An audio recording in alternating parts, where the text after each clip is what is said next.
Okay. आजको class सुरु गरौँ। र हामी आज चाहिँ जुन 2025 को एडभान्स ट्याक्सेसनको क्वेसनबाट सुरु गर्छौँ। यसमा टोटल तपाईँहरूलाई थाहा छँदैछ, टोटल 6वटा क्वेसन हुन्छ। आइकानले सोध्ने टोटल 6वटा क्वेसन हुन्छ। 6वटा क्वेसनमा पहिलो क्वेसन 20 मार्क्सको हुन्छ भने त्यस पछाडिका क्वेसनहरू चाहिँ 15 मार्क्सको तरिकाले जान्छ र दुईवटा क्वेसन 10 10 मार्क्सको हुन्छ। 15 20 अनि 10 10 गरेपछि 40 भयो र 15 चौको 60 गरेर टोटल 6वटा क्वेसन हुन्छ। र क्वेसन नम्बर 1 चाहिँ अस्ति जुन जुनमा क्वेसन नम्बर 1 आएको छ त्यो चाहिँ एक्जाम अर्गनाइजेसनसँग रिलेटेड छ। क्वेसन नम्बर 1मा गएँ म।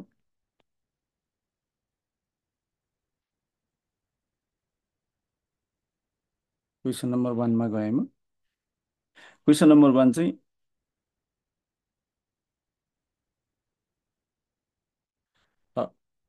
इट इज रिलेटेड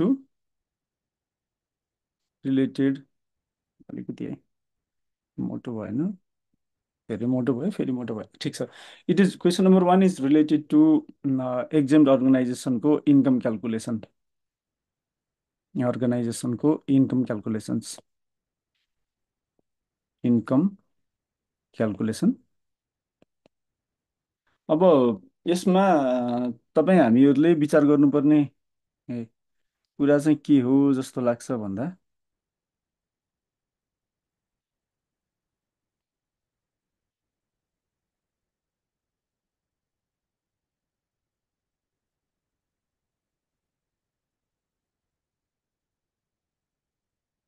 ठिकै छ। अब सबभन्दा पहिला चाहिँ एक्जाम अर्गनाइजेसन भनेको चाहिँ के हो त, त्यसमा लागौँ। सबभन्दा पहिला एकचोटि सबभन्दा पहिला हामीले के हेर्नु पर्यो भन्दा एक्जाम अर्गनाइजेसन भनेको के हो। तपाईँहरूलाई थाहा छ एक्जाम अर्गनाइजेसन भनेको के हो? यो सेक्सन 2 धमा छ प्रोभिजन। सेक्सन 2 धमा छ प्रोभिजन। एक्जाम अर्गनाइजेसन भनेको चाहिँ any of the following organisation हो। र तपाईँले हेर्नुभयो भने यसलाई दुई तरिकाले विभाजन हुन्छ। एउटा चाहिँ सोसियल, रिलिजियस, तिनवटामा लगेँ है मैले, दुईवटा भन्न आयो, तिनवटामा लगेँ। सोसल, रिलिजियस, बेनेभोलेन्ट और एजुकेसनल अर्गनाइजेसन्स, एउटा अर्गनाइजेसन्स एउटा। अर्को आउँछ एमेच्योर स्पोर्टिङ एसोसिएसन्स, प्रोफेसनल होइन, अमेच्योर स्पोर्टिङ एसोसिएसन्स। र अर्को आउँछ political parties registered with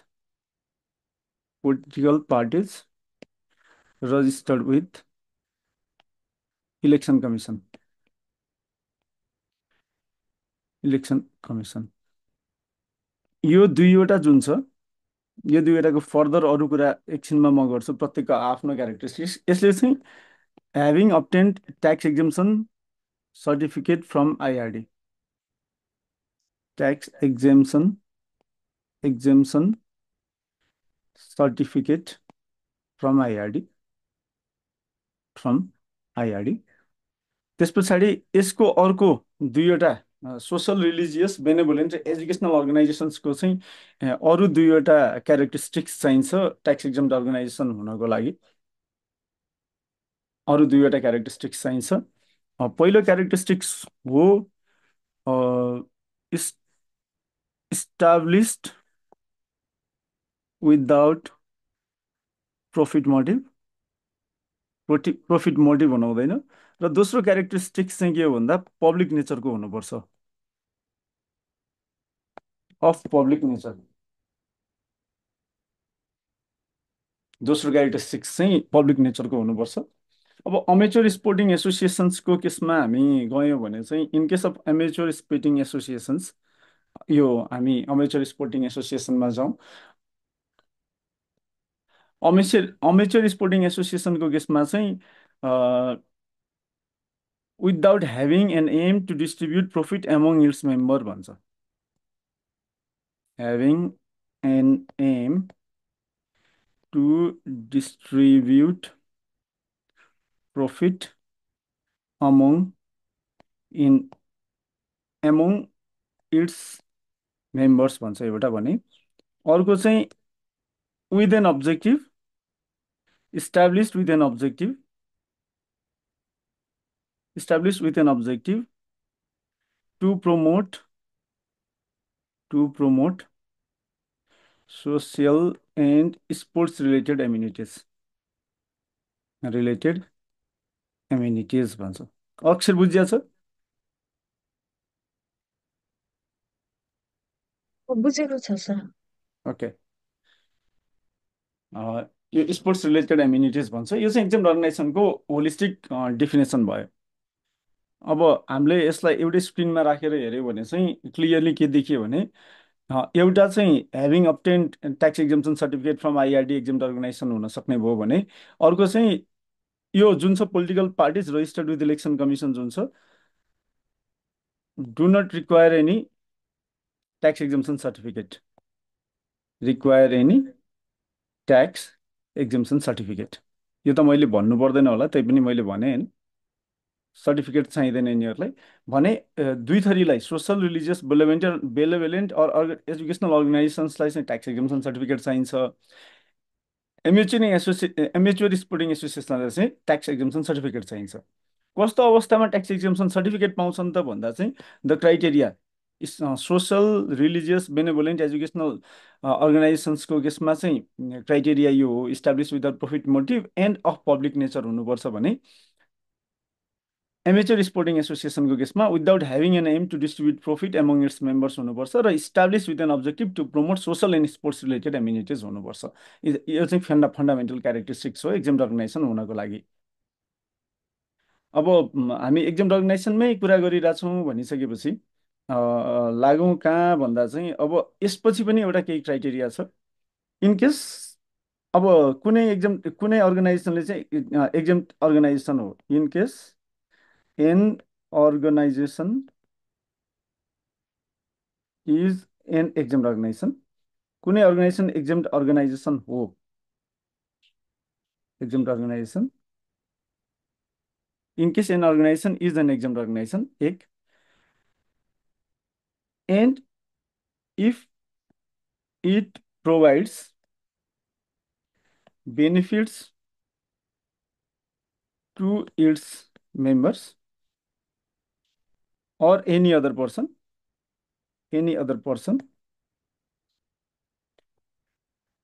except for following circumstances,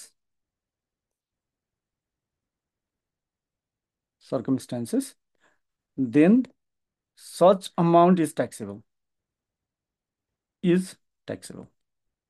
भनेको मतलब कुनै ट्याक्स एक्जाम अर्गनाइजेसन छ र उसले कुनै व्यक्तिलाई, आफ्नो सदस्यलाई वा अरू अन्य कुनै व्यक्तिलाई चाहिँ कुनै सुविधा दिन्छ त्यो कुनै अमाउन्टबाट भने, यदि त्यो एक्जेम्ट हुने प्रकृतिक अमाउन्ट छ भने पनि ट्याक्सेबल हुन्छ। एउटा चाहिँ के हो भन्दा at the event of making payment against service or goods. अर्को चाहिँ at the event of making payment to its members as per its objectives.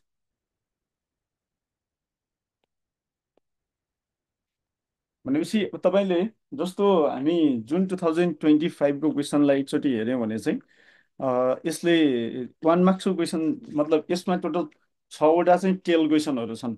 रिक्वायरमेन्टमा गएर हेऱ्यौँ भने 6वटा टेल क्वेसनमा फर्स्ट रिक्वायरमेन्ट चाहिँ डिफाइन्ड एक्जाम इन्टिटी भन्ने कुरा आउँछ।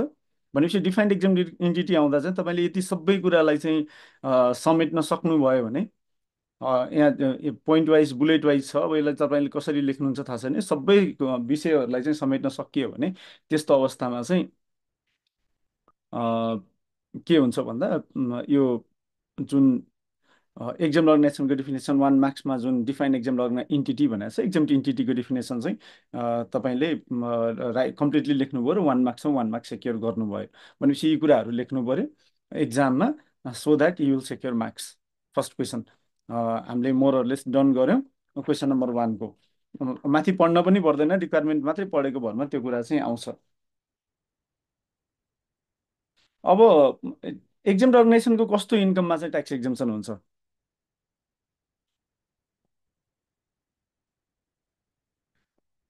ट्याक्स एक्जेम्सन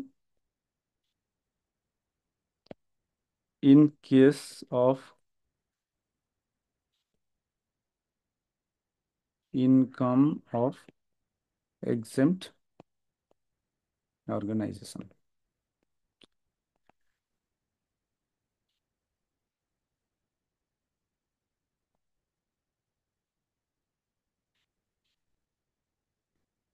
exempt अर्गनाइजेसनको कस्तो इन्कममा चाहिँ ट्याक्स एक्जम्सन हुन्छ त? अब भनौँ त, कसैलाई आउँछ? त्यो अब्जेक्टिभ मिट गर्नको लागि गरेको कामको लागि। सेक्सन 10(6) मा छ, यो चाहिँ दफा 10(6) मा छ एक्जाम अर्गनाइजेसनको केसमा। नम्बर 1 गिफ्ट डोनेसन डोनेसनहरू कन्ट्रिब्युसनहरू रिसिभ भएको। अनि गिफ्ट एउटा, डोनेसन र गिफ्ट एउटा, र number 2 any contribution directly related to the objective of the exempt organization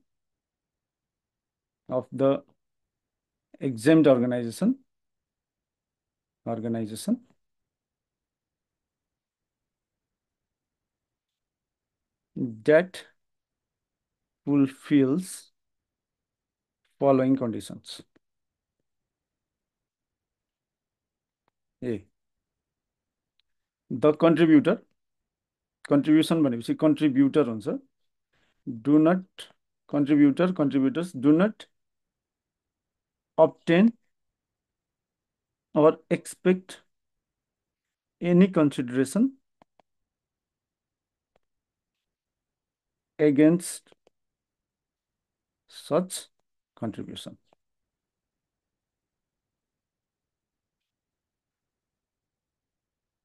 भनेपछि हामीले के बुझ्नु पर्यो भने tax exemption in case of exempt अर्गनाइजेसनको केसमा चाहिँ उनीहरूले डोनेसन र गिफ्ट पाए भने चाहिँ डोनेसन र गिफ्ट चाहिँ जस्तो सुकै होस् एक्जेम्ट अमाउन्ट भयो उसको लागि।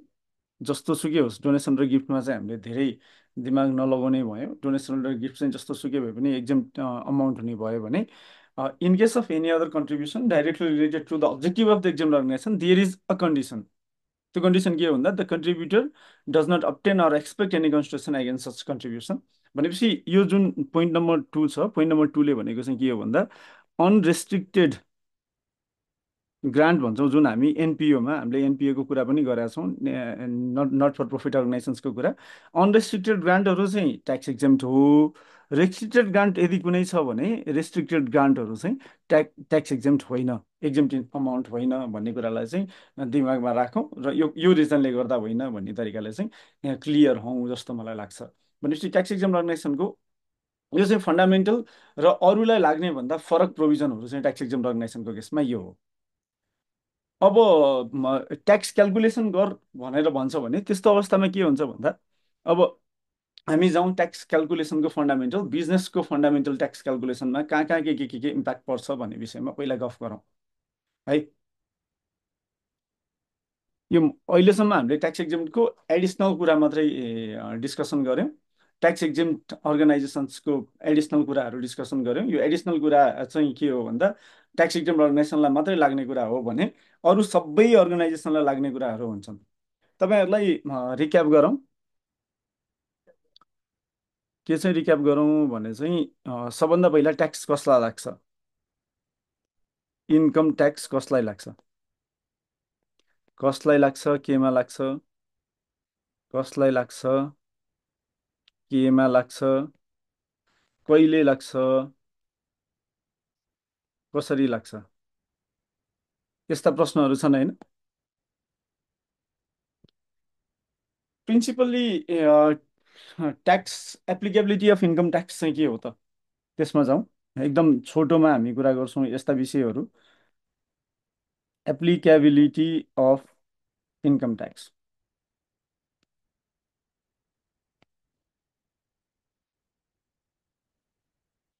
सेक्सन 3 लाई हेरौँ। सेक्सन 3 ले चाहिँ इन्कम ट्याक्स कसलाई लाग्छ भन्ने कुराको बारेमा डिफाइन गर्छ। Number 1, following following persons during the following persons भन्छ है, फलोइङ पर्सन्स भन्छ है। कसलाई ट्याक्स लाग्छ भन्दा पर्सनलाई लाग्छ। एक हो persons having taxable income during the income year.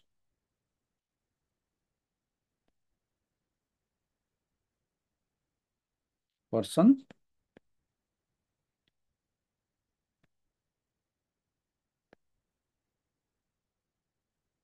Taxable income, taxable income हुने पर्सनलाई चाहिँ ट्याक्स लाग्ने रहेछ। एकमा।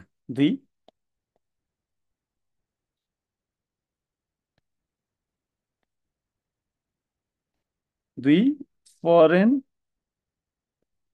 Permanent establishment repatriating income from Nepal during the income year. र number 3, person deriving final withholding amounts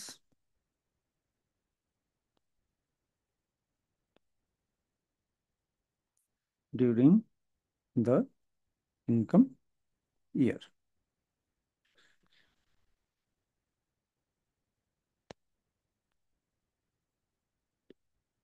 मैले अघि रेड लगाएको थिएँ, अहिले मैले हाइलाइट गरिदिएँ।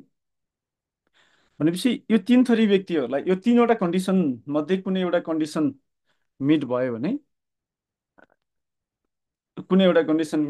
चाहिँ नेपालमा ट्याक्स लाग्छ, इन्कम ट्याक्स लाग्छ। त्यसपछि पर्सन भनेको चाहिँ के हो? अब what do you mean by person? सबभन्दा पहिला जाउँ, फेरि हामी तल स्पिन तलमाथि गरि नै हाल्छौँ। What do you mean by person दाइ? पर्सन पर्सन भनेको चाहिँ नेचुरल पर्सन हो र अर्को इन्टिटी हो है। म धेरै डिफिनेसनमा जान्न, डिफिनेसन तपाईँहरूले नै हेर्नुहुन्छ, म थोरै रिक्याप मात्रै गरिरहेको छु। नेचुरल पर्सनभित्र चाहिँ के छ भन्दा 3वटा कुरा छ। नेचुरल पर्सन आफै, नेचुरल पर्सन्स सेलेक्टिङ कपल वा इलेक्टिङ कपल अर्को अन्डर सेक्सन 50। र थर्डमा चाहिँ के छ भन्दा प्राइभेट फर्म, सोल प्रोपाइटरसिप कन्सर्न, एकलौटी फर्म होइन, प्रोपाइटरसिप फर्म अफ अननेचुरल पर्सन। इन्टिटीमा के पर्यो भन्दा 1 partnership, 2 trust, 3 company, 4 district coordination committee,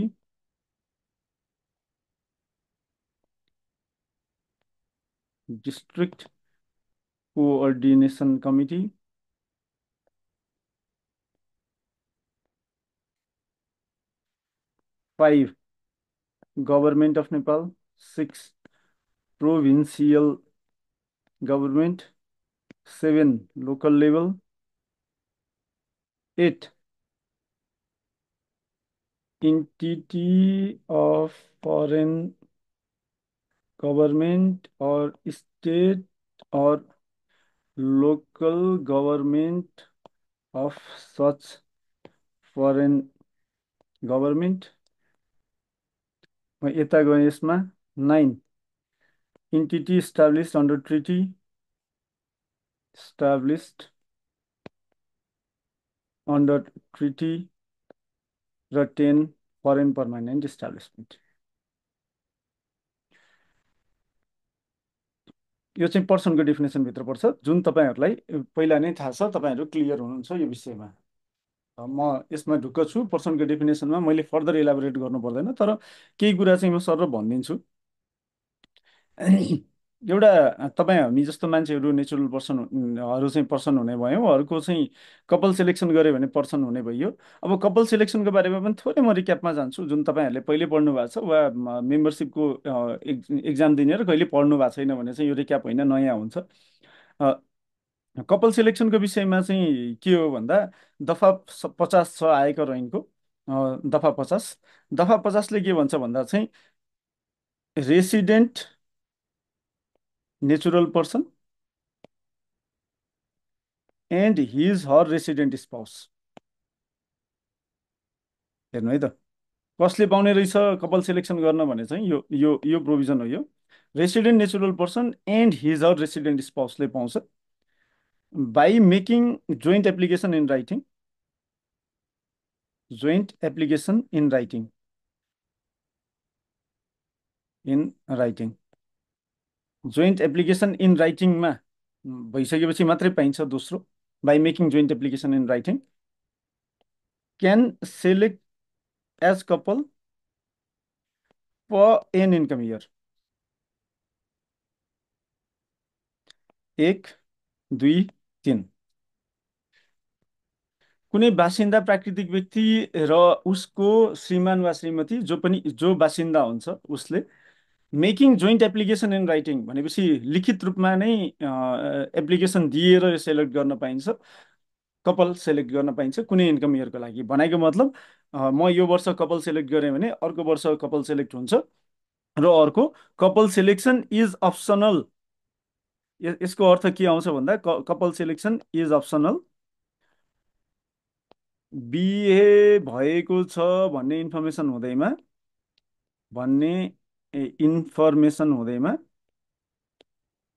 हुँदैमा compulsory कपाल सेलेक्सन हुँदैन। यो कुरा चाहिँ तपाईँहरूले ख्याल गर्नु होला, सेलेक्सन हुँदैन। तर कम्पलसरी कपाल सेलेक्सन पनि छ। कसैलाई थाहा छ कम्पलसरी कपाल सेलेक्सनको कुरा? Resident window or widower who has to look after dependent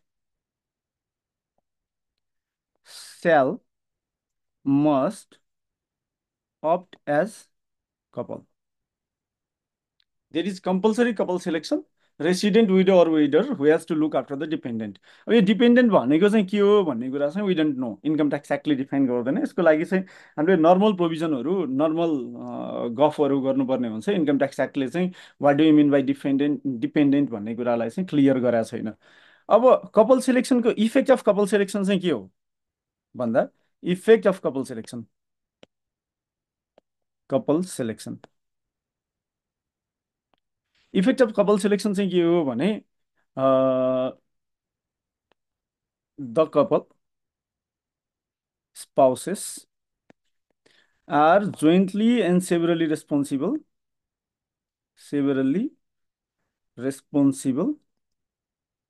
to pay tax. My question is, question मैले अब यसमा एउटा क्वेसन गरेँ, simple question. My question is, what if both husband and wife earns taxable income? Should they select couple? ल question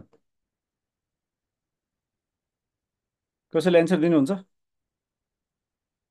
त्यो यो के अरे कपाल सेलेक्ट गर्न पाउँदैन सर त्यस्तो केसमा। गर्न हुँदैन भन्ने हो, पाउँदैन भन्ने भन्दा नि गर्न। गर्न त पायो तर चाहिँ नगर्दाखेरि चाहिँ उनीहरूलाई बेनिफिसियल हुन्छ होला, किन भन्दाखेरि उनीहरूको चाहिँ जुन एसेसिबल इन्कम हुन्छ त्यो बढेर जाँदाखेरि चाहिँ बढी ट्याक्स तिर्नुपर्ने देखिन्छ दुवैले कमाउँदाखेरि चाहिँ। ओके, ओ यही लजिकमा यदि आइकानले यस्तो क्वेसन सोधे कुनै दिन भने यही लजिकमा चाहिँ एन्सर लेख्यो भने बेस्ट हुन्छ है त कपालको केसमा। कुरा के हो भने कपाल सेलेक्सन गर्न पाइन्छ कि पाइँदैन भन्ने विषयमा कपाल सेलेक्सन गर्नबाट रोकेको छैन। कपाल सेलेक्सन गरेको अवस्थामा के भन्छ अरे कसरी क्यालकुलेसन गर्ने ट्याक्सको भन्दा जोइन्टली क्यालकुलेसन गर्नुपर्छ कि पर्दैन भन्ने कुरा पनि क्लियर छैन सनलाई चाहिँ। तर अब मैले दुईजनाको इन्कमलाई एउटै मतलब दुईजना म एकै हो भने त दुईजनाको इन्कमलाई सँगै जोडिदिनु पर्ने होला भन्ने अवस्था आउन सक्छ। त्यो बेलामा दुइटैले यदि कपाल सिलेक्सन गर्यो भने दुइटैको इन्कम क्लब भएर ट्याक्स क्यालकुलेसन गर्ने इन्टरप्रिटेसन आयो भने चाहिँ अब के हुन्छ भन्दा दुईजनाले 5-5 लाख रुपियाँको बेसिक एक्जम्सन लिमिट इन्जोय गर्न सक्ने ठाउँमा अब एकजनाले चाहिँ 6 लाख रुपियाँको बेसिक एक्जम्सन लिमिट इन्जोय गर्ने भयो भनेपछि 5-5 लाख रुपियाँमा 1% वा 0% कर लाग्थ्यो, 10 लाख रुपियाँमा कर लाग्दैन थियो भने अब हामी के गर्यौँ भन्दा 6 लाख रुपियाँमा कर लाग्दैन अनि त्यस पछाडि बाँकी 4 लाख रुपियाँमा कर लाग्नेतिर लग्यौँ। त्यो त्यो रिजनले गर्दाखेरि चाहिँ कुनै पनि रासनल ट्याक्स पेयरले चाहिँ कहिले पनि कपाल सेलेक्सन गर्दैन इफ बोथ हस्बेन्ड र वाइफले इन्कम अर्न गर्छ भने, है त। यो रह्यो कपालको कुरा। अर्को sole proprietorship firm of a natural person is a natural person, त्यो तपाईँहरूले कति काम पनि गर्नु भएको छ। काम गर्दाखेरि हामीले के गर्छौँ भन्दा प्राइभेट फर्मको पनि D1 D2 भर्छौँ वा D3 नै भर्यौँ भने पनि नेचुरल पर्सन सर उसको बिजनेस इम्प्लोइमेन्ट इन्भेस्टमेन्ट विनफल गेन इन्कमलाई सँगै राखेर क्यालकुलेसन गर्छौँ भनेपछि यो सेल्फ एक्सप्लानेटरी नै हो। अब हामी इन्टिटीतिर लाग्यौँ भने चाहिँ एउटा पार्टनरसिप भन्ने छ। पार्टनरसिप भनेको चाहिँ के हो भन्दा लेस देन 20 पार्टनर्स, दर्ता भएको वा नभएको लेस देन 20 पार्टनर्स चाहिँ पार्टनरसिपमा पर्छ। मोर देन 20 पार्टनर्स छ भने चाहिँ कम्पनी हो है। मोर देन 20 पार्टनर्स छ भने कम्पनी हो। कम्पनीको डिफिनेसन चाहिँ अलि इन्क्लुसिभ डिफिनेसन छ, तपाईँहरूले हेर्नुभयो भने म यो 15वटा जस्तो कुराहरू छ त्यही भएर म धेरै कुरा यसमा गर्दिनँ, 2-4वटा कुरा चाहिँ भनिदिइहाल्छु। यो डिफिनेसन याद गर्नु होला किनकि कहिलेकाहीँ के हो आइडेन्टिफाई गर्नु, नेचर अफ पर्सन आइडेन्टिफाई नगरिकन चाहिँ ट्याक्सको रेट आइडेन्टिफाई हुँदैन। त्यही भएर नेचर अफ पर्सन चाहिँ आइडेन्टिफाई गर्नुपर्छ। कम्पनीको डिफिनेसनमा company registered under prevailing company ल छ एउटा भने साइड बाई साइड के जान्छ भन्दा चाहिँ ट्रस्ट के अरे ट्रस्ट नै पनि भयो। त्यस पछाडि आएर आइक्यान टियु जस्ता कुनै ऐनद्वारा विशेष ऐनद्वारा स्थापित संस्थाहरू भए लगायतका कुराहरू छन्। त्यस पछाडि आएर अनअर्गनाइज एसोसिएसन अफ पर्सन्सहरू पनि कम्पनीको डिफिनेसनमा पर्नेहरू छ। कुनै ट्रस्ट पनि कम्पनीको डिफिनेसनमा पर्छ, कोअपरेटिभ पनि जोइन्ट भेन्चर पनि कम्पनीको डिफिनेसनमा पर्नेछ, युनिट ट्रस्ट पनि कम्पनीको डिफिनेसनमा पर्नेछ भनेपछि देयर इज एक्जस्टिभ लिस्ट, जुन लिस्ट चाहिँ तपाईँहरूले पढ्नु होला। कम्पनिज एक्ट बाहेकका कम्पनी निकायहरू पनि कम्पनी बन्न सक्छन्। जिल्ला समन्वय समिति मैले धेरै एक्सप्लेन गरिनँ, तपाईँहरूलाई थाहा छ हाम्रो संविधानले जिल्ला तहमा जिल्ला समन्वय समिति रहन्छ भनेको छ र त्यसलाई पर्सनको डिफिनेसनभित्र कभर गरेको छ। अर्को छ नेपाल सरकार। सङ्घीय सरकारलाई हामीले नेपाल सरकार भन्छौँ। नेपाल सरकार भनेर जहाँ प्रयोग भएको छ त्यो चाहिँ सङ्घीय सरकार हो।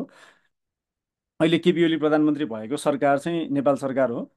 प्रोभिन्सियल गभर्मेन्ट 7वटा प्रदेश छ र प्रदेशको आफ्नो सरकार छ, त्यो प्रदेश सरकार भयो। लोकल लेभल 753वटा लोकल लेभलहरू छन्, तिनीहरू पनि इन्टिटीको डेफिनेसनभित्र आए। फरेन गभर्मेन्टको इन्टिटी, फरेन लोकल गभर्मेन्टको इन्टिटी पनि इन्टिटीको डेफिनेसनभित्र आयो।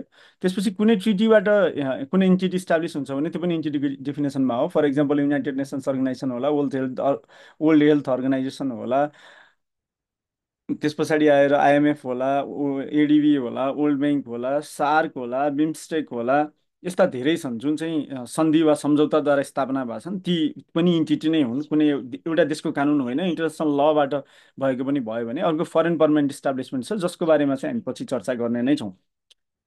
भनेपछि मोरलेस पर्सन भन्ने हामीले जुन अघि नै डिफिनेसनको कुरा गरेका थियौँ, पर्सनलाई ट्याक्स लाग्छ भनेर भनेको थियौँ भने पर्सन भनेको चाहिँ के हो भन्दा चाहिँ नेचुरल पर्सन कि इन्टिटी हो र यो लिस्टभित्र पर्यो भने पर्सन हो, नभए होइन।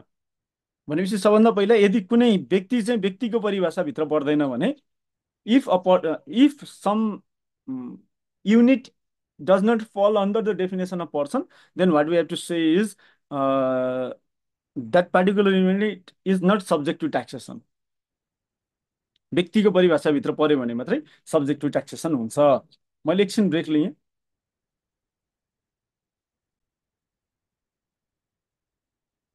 अब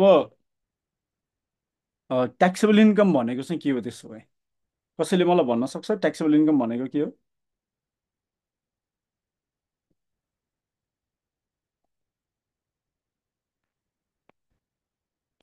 ट्याक्सेबल इन्कम हामीले पर्सनको बारेमा कुरा गऱ्यौँ। पर्सन भनेको नेचुरल पर्सन हो, इन्टिटी रहेछ। ट्याक्सेबल इन्कम भनेको चाहिँ के हो?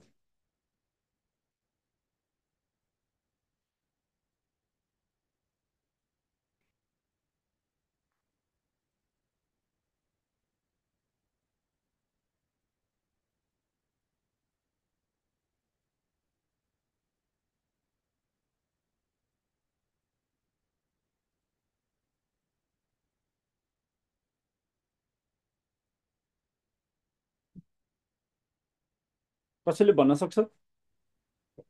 त्यसो भए बिजनेस इम्प्लोइमेन्ट इन्भेस्टमेन्टबाट आएको इन्कमलाई नै ट्याक्सेबल इन्कम भनिन्छ भन्ने होला सर। ठिक छ। ट्याक्सेबल इन्कम भनेको चाहिँ टेक्निकल डिफिनेसनमा जाउँ। उहाँले भन्नुभयो जस्तै हो, वी हेभ फोर उम्, डिफ्रेन्ट इन्कम हियर। एक बिजनेस, अर्को इम्प्लोइमेन्ट, अर्को इन्भेस्टमेन्ट र अर्को चाहिँ विन्डफल गेन भन्ने चारवटा इन्कम हेड छ। यो सबैबाट आएको एसेसेबल इन्कम जुन छ, निर्धारण योग्य आय भन्छ एसेसेबल इन्कम। त्यसमा assessable income from what? From this business, employment, investment र विन्डफल गेन बाट आएको यो सबै जोडेर हामीले टोटल एसेसेबल इन्कम निकाल्छौँ। टोटल एसेसेबल इन्कम निकाल्छौँ। यो टोटल एसेसेबल इन्कमबाट सेक्सन 12 सेक्सन 12 क सेक्सन 12 ख सेक्सन 12 ग र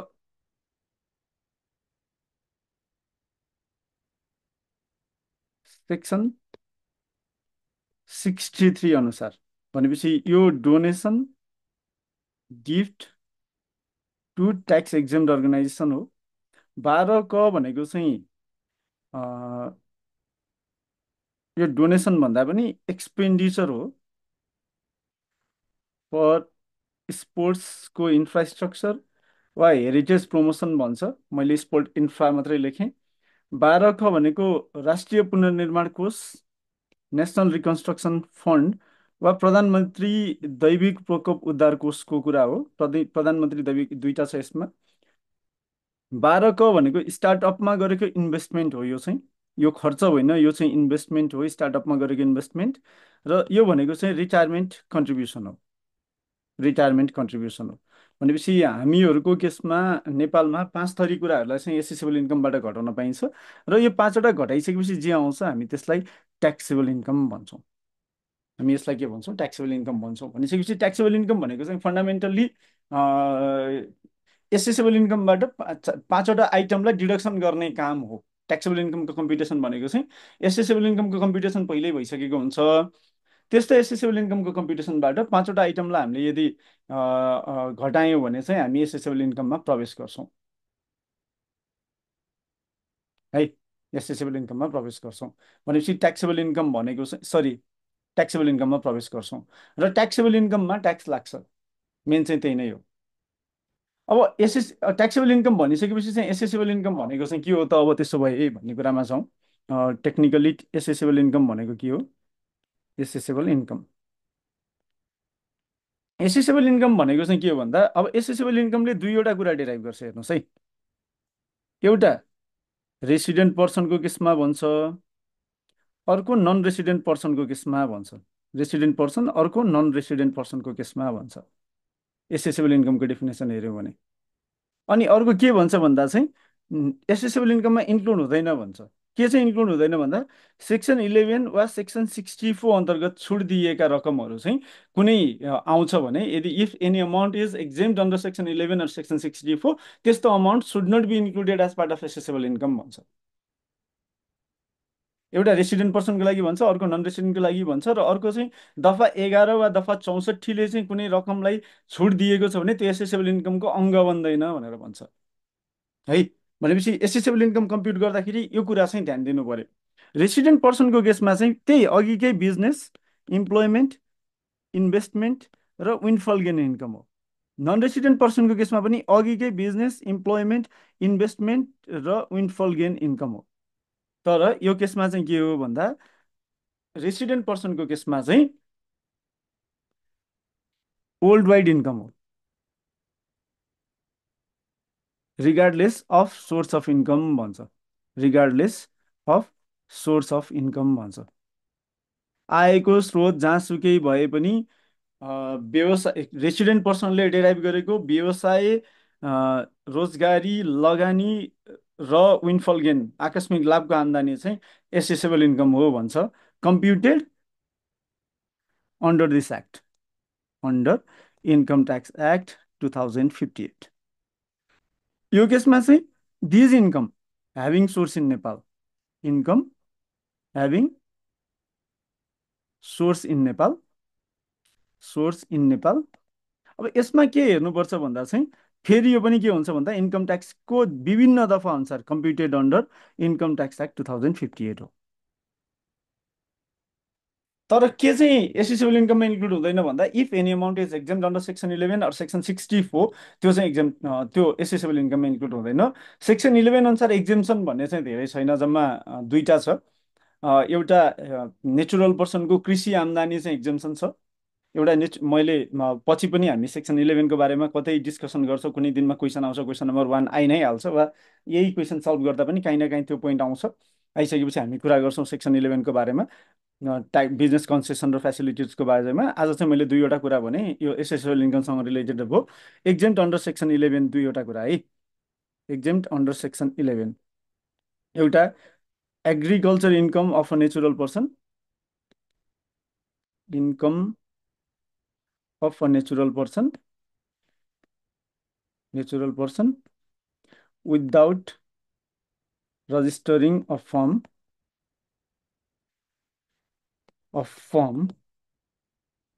in such land that is within threshold prescribed by land related act, land related law। जग्गा सम्बन्धी कानुन, भूमि सुधार ऐन छ, जग्गा सम्बन्धी कानुनले तोकेको हदबन्दीभित्र रहेको जग्गामा नेचुरल पर्सनले फर्म दर्ता नगरिकन कुनै एग्रिकल्चर इन्कम जेनेरेट गर्छ भने त्यस्तो चाहिँ एक्जेम्ट हुन्छ एउटा। भनेपछि यस्तो एक्जेम्ट हुने अमाउन्ट चाहिँ बिजनेस इन्कममा इन्क्लुड भएन, एक है। दुई, अर्को चाहिँ कोअपरेटिभको केसमा छ, नेचुरल पर्सन बाहेक कोअपरेटिभको केसमा चाहिँ 17 different businesses in the world, sorry inside Nepal, anywhere in Nepal है, सरी इन द वर्ल्ड भन्न आयो, एनिवेयर इन नेपाल। नेपालमा जहाँसुकै गरे पनि 17 थरी डिफ्रेन्ट बिजनेसेस छ, त्यसको लिस्ट मेमोराइज गर्नुपर्छ। मेमोराइज गर्न पनि झ्याउनै होला, तर एग्रोसँग रिलेटेड, फरेस्टसँग रिलेटेड एकदम स्पेसिफिक 17 थरी बिजनेस छ त्यो। अनि अर्को चाहिँ बेस्ड इन रुरल म्युनिसिपालिटी। यदि कुनै सहकारी चाहिँ रुरल म्युनिसिपालिटी गाउँपालिकामा आधारित छ भने गाउँपालिकाभित्रको कारोबारमा, सहकारीको गाउँपालिकाभित्रको कारोबारमा, सहकारीको, मैले फेरि यसलाई अझ क्लियर गरेँ, सहकारीको गाउँपालिकाभित्रको कारोबारमा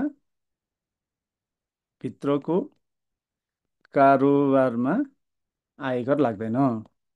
भनेपछि अब कर छुट भइसकेपछि अब एसेसेबल इन्कममा पऱ्यो कि परेन भन्दा प्रिन्सिपल्ली एसेसेबल इन्कममा परेन as per section 6। Section 64 exempt under section 64 चाहिँ के हो भन्दा, एक्जेम्ट अन्डर सेक्सन 64 चाहिँ अप्रुभ रिटायरमेन्ट फन्डको इन्कम हो, अप्रुभड रिटायरमेन्ट फन्डको इन्कम हो, फन्ड्स इन्कम है, अप्रुभ रिटायरमेन्ट फन्डको इन्कम हो एक्जेम्ट अन्डर सेक्सन 64। भनेपछि एसेसेबल इन्कम भनेको चाहिँ के रहेछ भन्दा त्यही बिजनेसको इन्कम, त्यही इम्प्लोइमेन्टको इन्कम, त्यही इन्भेस्टमेन्टको इन्कम, त्यही विन्डफल गेनको इन्कम। रेसिडेन्ट पर्सनको केसमा चाहिँ वर्ल्ड वाइड, नन रेसिडेन्ट पर्सनको केसमा नेपालभित्रको, नेपालमा सोर्स भएको। अब केलाई नेपालमा सोर्स भएको मान्ने, केलाई वर्ल्ड वाइड मान्ने भन्नको लागि चाहिँ मैले आज धेरै एक्सप्लेन गरिनँ, तपाईँहरूलाई सेक्सन 67 एकचोटि पढ्नुहोस् भनेर निवेदन गरेँ। आयकर ऐनको दफा 67 चाहिँ एकचोटि राम्ररी पढौँ र त्यसमा हामी कुनै दिन कुनै पोइन्ट अफ टाइममा छलफल गर्छौँ है त। नर्मली यो क्वेसन सोध्दैन। अब रेसिडेन्ट पर्सन भनेको चाहिँ के हो भन्दा, अब रेसिडेन्ट पर्सनको डेफिनेसनमा जाउँ। नेचुरल पर्सनको केसमा अब म यहाँ रेसिडेन्ट पर्सनको डेफिनेसनमा जाँदैछु, पर्सनको डेफिनेसनबाट आइरहेको छु है, साइड बाई साइड छ, पर्सनको डेफिनेसन छ, त्यहाँबाट आइरहेको छु, रेसिडेन्ट पर्सनको डेफिनेसनमा गइरहेको छु। रेसिडेन्ट पर्सनको डेफिनेसन तपाईँहरूलाई पनि थाहा होला, हामीले पर्सनको डेफिनेसनमा कति थरी पर्सन आइडेन्टिफाई गऱ्यौँ भन्नुहोस् त? एक, नेचुरल पर्सन। त्यसपछि अरू भन्न सक्नुहुन्छ? पर्सनको डेफिनेसनमा अरू? Partnership, trust, company, okay, partnership, trust, company, अरू? अनि district coordination committee, district coordination committee, government of Nepal, provincial government, local level, committee, okay, G O N, province government, local local level, okay. अर्को? Cooperative entity of R N P of cooperative joint venture foreigns company होइन, त्यो joint venture भन्न पाइएन, त्यो कम्पनीको डेफिनेसनले समातिसक्यो। Entity common foreign government, state government, or local level, local government of such foreign government, of such foreign government, okay. Entity established under treaty, okay, entity established under treaty, okay. एकछिन है, यो अलिकति स्पेस छोड्नु पऱ्यो नि त फेरि यहाँ, sorry. Foreigns permanent establishment entity established under treaty, okay. अनि फरेन पर्मानेन्ट इस्टाब्लिसमेन्ट, ओके।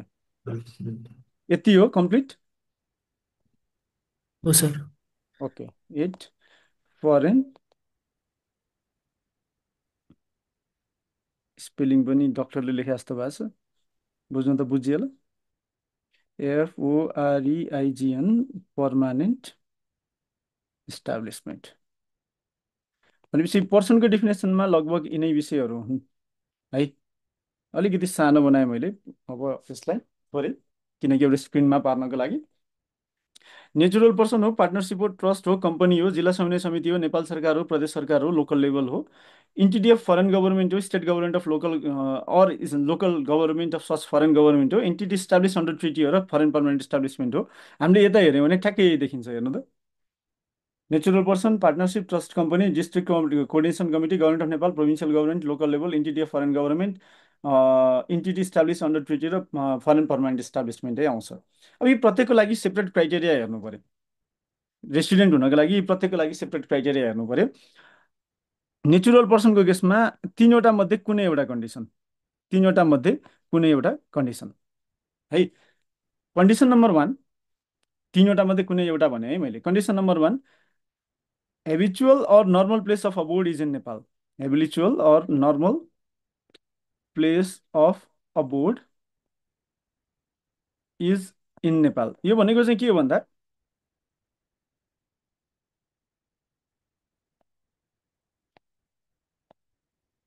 नेपालमा habitual or normal place of abode छ भने कुनै नेचुरल पर्सनको त्यो बेलामा ऊ नेपालको रेसिडेन्ट हुन्छ। अर्को, stays in Nepal for 183 days or more during a period of consecutive 365 days।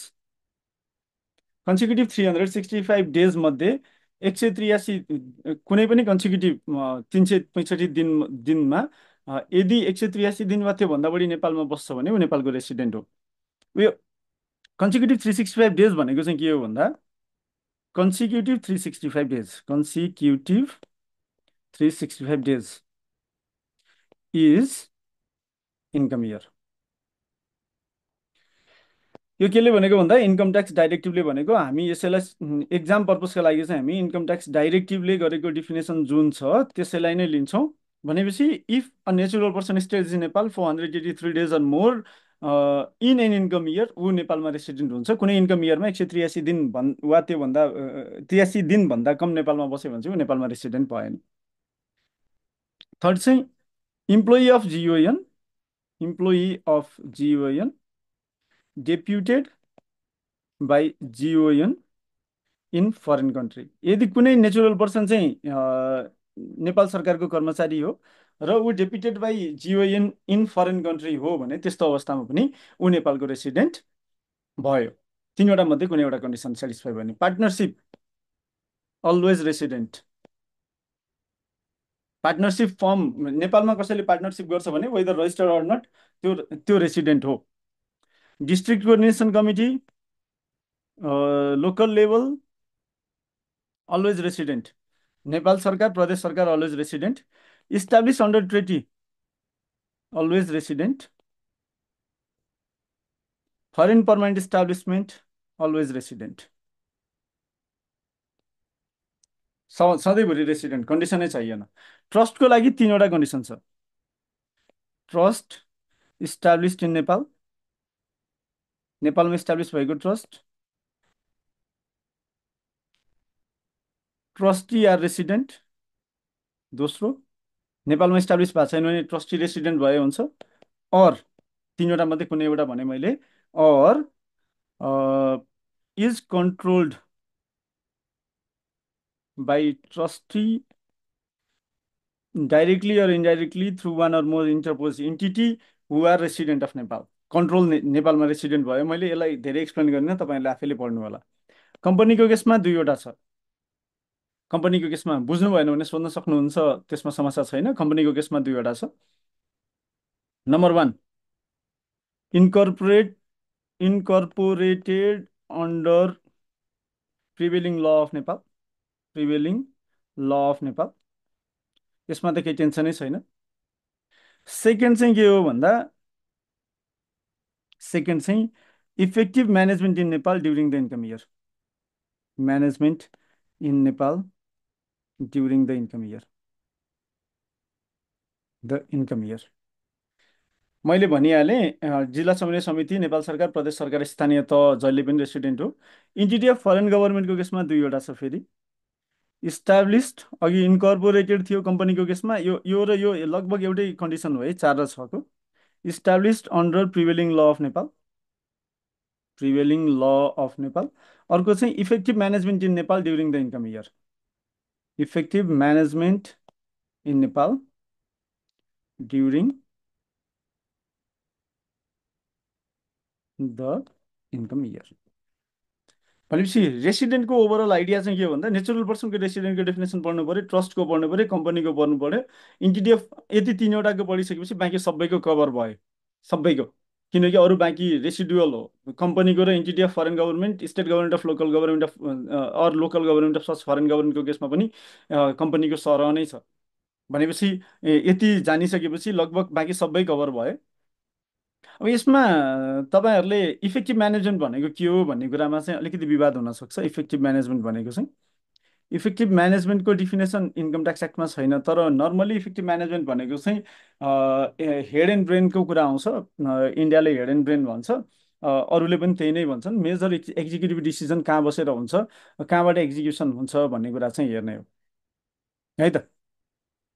के छ रेसिडेन्टमा सोध्नुपर्ने? मैले अलिक छिटो छिटो सकाएको भएर सोधेँ तपाईँहरूलाई। सर के भन्नुभयो हजुरले, हेड अर के भन्दै? Brain, brain, head and brain, टाउको र दिमाग कहाँ छ भन्ने कुराले डिटर्माइन गर्छ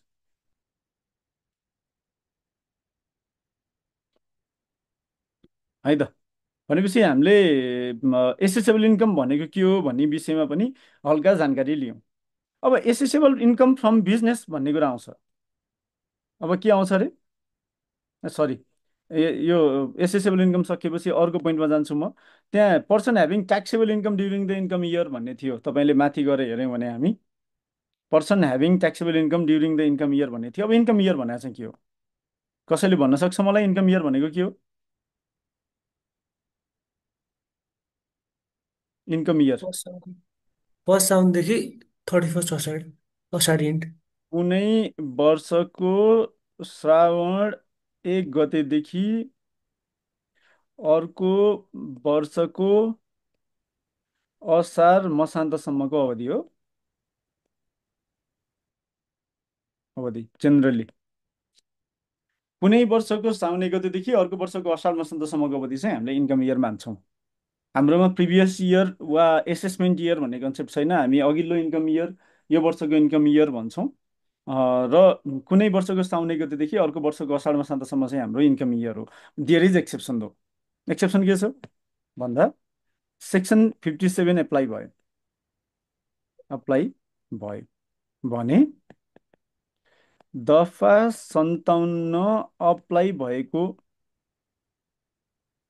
दिनभन्दा अगाडिको अवधि अवधि र पछाडिको अवधिलाई छुट्टा छुट्टै इन्कम इयर मान्नुपर्छ। इन्कम इयर मान्नु पर्छ। हामी दफा 57 को बारेमा कुनै दिन क्वेसन आइहाल्छ, त्यसमा डिस्कसन गर्छौँ। साउन 1 गते सुरु हुन्छ, असाढ मसान्तमा अन्त्य हुन्छ। तर दफा 57 मङ्सिर 15मा लागू भयो भने साउन 1 देखि मङ्सिर 15 र मङ्सिर 15 भन्दा पछाडिको अवधि, अर्को वर्षको असाढ मसान्तसम्मको अवधि चाहिँ छुट्टा छुट्टै इन्कम इयर हो भनेर बुझ्नुपर्छ। अर्को एउटा जियोबाडी एसेसमेन्ट भन्ने गफ छ हाम्रोमा। संशय कर निर्धारण भन्छ, जियोपाडी एसेसमेन्ट। जियोपाडी एसेसमेन्ट 3-4वटा कन्डिसनमा हुन्छ। 3 पनि होइन, 4वटा कन्डिसनमा हुन्छ। कोही नेपालमा छोडेर जान लाग्यो भने, नेपालमा गरिरहेको काम छोड्यो भने लगायतका कन्डिसन्सहरू छन्। त्यस्तो अवस्थामा चाहिँ पार्ट अफ इन्कम इयरको पनि ट्याक्स रिटर्न माग्दिन सक्छ। पार्ट अफ इन्कम इयरको पनि आय विवरण माग्न सक्छ ट्याक्स अफिसले, विवरण माग्न सक्छ। र त्यो पार्ट अफ इन्कम इयर पनि इन्कम इयर सरह नै हामी ट्याक्स तिर्छौँ भन्ने कुरा चाहिँ जियोपाडी एसेसमेन्टको कुरामा आयो है त। इन्कम इयर भनेको यही नै हो। नेक्स्ट थियो foreign permanent establishment. Foreign permanent establishment हामी जुन दिनमा क्वेसन आउँछ त्यही दिन चर्चा गर्छौँ भन्ने विषयमा गयौँ। र फाइनल कुरा चाहिँ के थियो भने, अल्टिमेट कुरा भनेको चाहिँ person deriving final withholding amounts भन्ने थियो। हामी फाइनल विथहोल्डिङ अमाउन्ट्स पनि अलि पछि कुरा गर्छौँ। जब टिडिएस आउँछ, टिडिएस आइसकेपछि हामी त्यो कुरा गर्छौँ। भनेपछि मोरलेस कसलाई कर लाग्छ भन्दा पर्सनलाई कर लाग्छ। केमा कर लाग्छ भन्दा ट्याक्सेबल इन्कममा कर लाग्छ। कहिले कर लाग्छ भन्दा इन्कम इयरमा लाग्छ। एक, कसलाई कर लाग्छ भन्दा फरेन पर्मानेन्ट इस्टाब्लिसमेन्टमा लाग्छ। केमा लाग्छ भन्दा रिपेट्रिएसन अमाउन्टमा लाग्छ। कहिले लाग्छ भन्दा इन्कम इयरमा लाग्छ। कसलाई कर लाग्छ? पर्सनलाई लाग्छ। केमा कर लाग्छ? फाइनल विथहोल्डिङ अमाउन्ट्समा लाग्छ। कहिले लाग्छ? इन्कम इयरमा लाग्छ। भनेपछि कसलाई, केमा र कहिले, 3टा एन्सर आयो हामीसँग। यही 3वटा बाहेक अरू कुनै पनि कन्डिसनमा इन्कम ट्याक्स लाग्दैन। अर्थात् इन्कम ट्याक्स एक्टको सेक्सन 3 पनि ट्याक्स एक्जम्सनको एउटा दफा हो। किन ट्याक्स एक्जम्सनको दफा हो भने चार्जेबिलिटी नै नभइसकेपछि कर लाग्दैन है। चार्जेबिलिटी नै नभएपछि चाहिँ कर लाग्दैन। अब एसेसेबल इन्कम चाहिँ कसरी क्यालकुलेट गर्ने त? How we calculate assessable income? कसैलाई आइडिया छ? From business. ल, बिजनेसबाट एसेसेबल इन्कम कम्प्युट गर्नु पर्यो भने कसैले बोल्दै अमाउन्ट इन्कमबाट अमाउन्ट एक्सक्लुड घटाउने। ओके, सेक्सन 7 अनुसार इन्क्लुजन गर्ने है। Inclusion under section 7 minus deductions under various provisions of the act.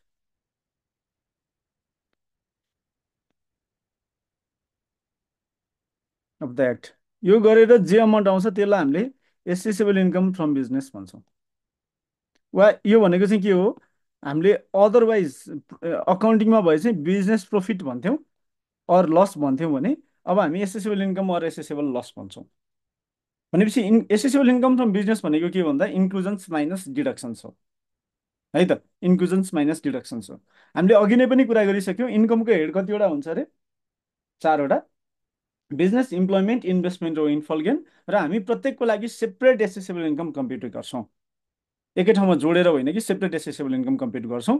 र अझ अर्को हाम्रो ट्याक्स लको मर्म चाहिँ के हो भन्दा, if we conduct more than one business, हामी प्रत्येक बिजनेसको लागि सेपरेट एसेसेबल इन्कम कम्प्युट गर्छौँ प्रिन्सिपल्ली चाहिँ है। अब मोर देन वानलाई कसरी डिटरमाइन गर्ने भन्दा ट्याक्सको रेट एउटै लाग्छ भने मोर देन वान भए पनि त्यसले खासै फरक परेन। तर ट्याक्सको रेट मल्टिपल लाग्ने कन्डिसनमा चाहिँ मोर देन वान बिजनेस रहेछ भने चाहिँ हामी मोर देन वान नै एसेसेबल इन्कम कम्प्युट गर्छौँ। र इक्जामिनेसन पर्पजको लागि त कोलम बनाएर हिसाब देखाइदिन्छौँ, समस्या भएन। यदि कसैले इन्कम रिटर्न भरेको छ, अनुसूची 5 भरेको छ भने अनुसूची 5मा बिजनेस 1, बिजनेस 2, बिजनेस 3, बिजनेस 4 भनेर मल्टिपल बिजनेसेसहरू क्रिएट गर्न मिल्छ। त्यो कुराहरू छ। अब इन्क्लुजनमा के पर्छ त? इन्कम फ्रम बिजनेसको इन्क्लुजनमा के पर्छ त?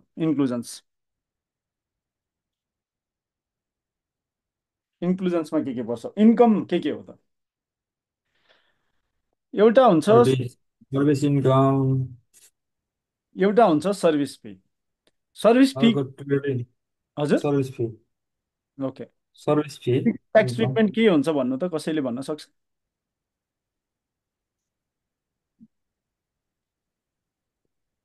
सर्भिस फी है त, यसलाई अलिकति क्लियर गरौँ। सर्भिस फी दुई थरी हुन्छ। एउटा सेल्फ इम्प्लोइड पर्सन छ भने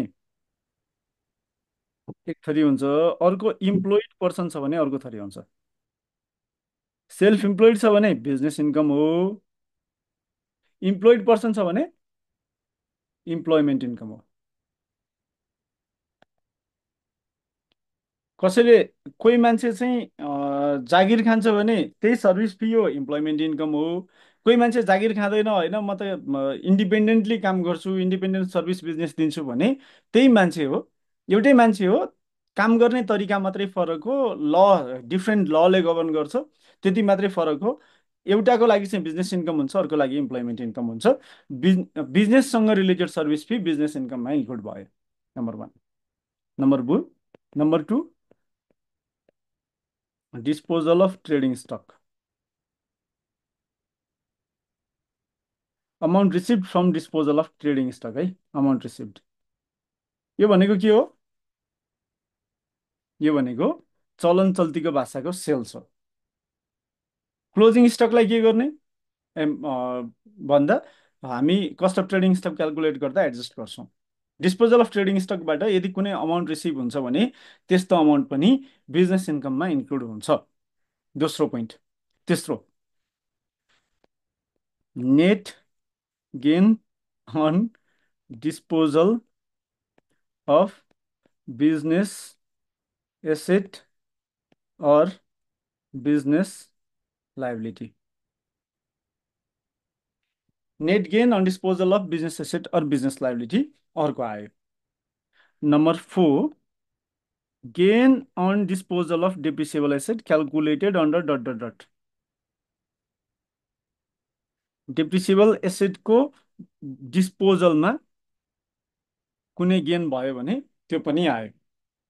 number 5, gift received in connection to business. बिजनेससँग रिलेटेड कुनै गिफ्ट आयो भने त्यो पनि के भयो? बिजनेस इन्कम हो।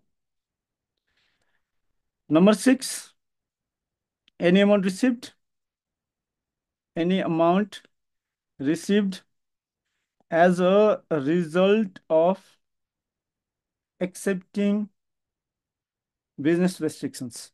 कसैले बिजनेस रेस्ट्रिक्सन एक्सेप्ट गर्छ र त्यो बापत कुनै अमाउन्ट रिसिभ गर्छ भने त्यो पनि बिजनेस इन्कम हो। Number 7, income of investment in nature,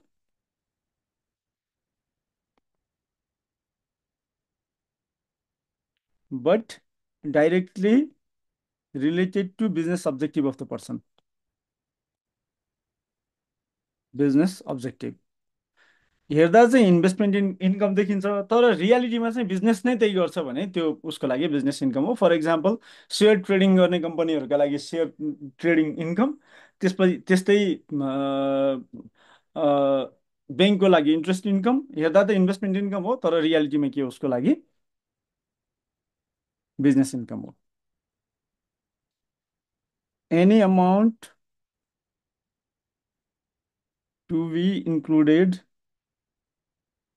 under section 22, 23, 24, 25, 26, 27,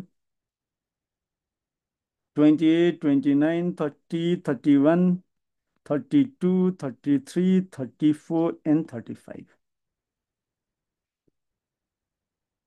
यदि बिजनेस इन्कममा कुनै अमाउन्ट इन्क्लुड हुनुपर्छ अन्डर सेक्सन 22, 23, 24, 25, 26, 27, 28, 29, 30, 31, 32, 33, 34 र 35 भने त्यस्तो अवस्थामा त्यस्तो अमाउन्टहरू पनि इन्कममा इन्क्लुड हुन्छ।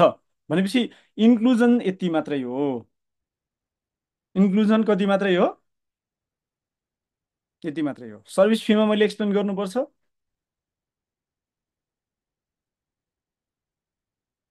Should I have to explain service fee? पर्दैन no sir. Sir. Disposal of trading stock परेन होइन? पर्दैन परेन सर। अब net gain on disposal of business asset or business liability भनेको चाहिँ के हो? What do you mean by net gain on disposal of business asset or business liability? Net gain on disposal of business asset or business liability. यो भनेको चाहिँ के हो? Term हेरौँ है। टर्म के छ अरे? Net gain.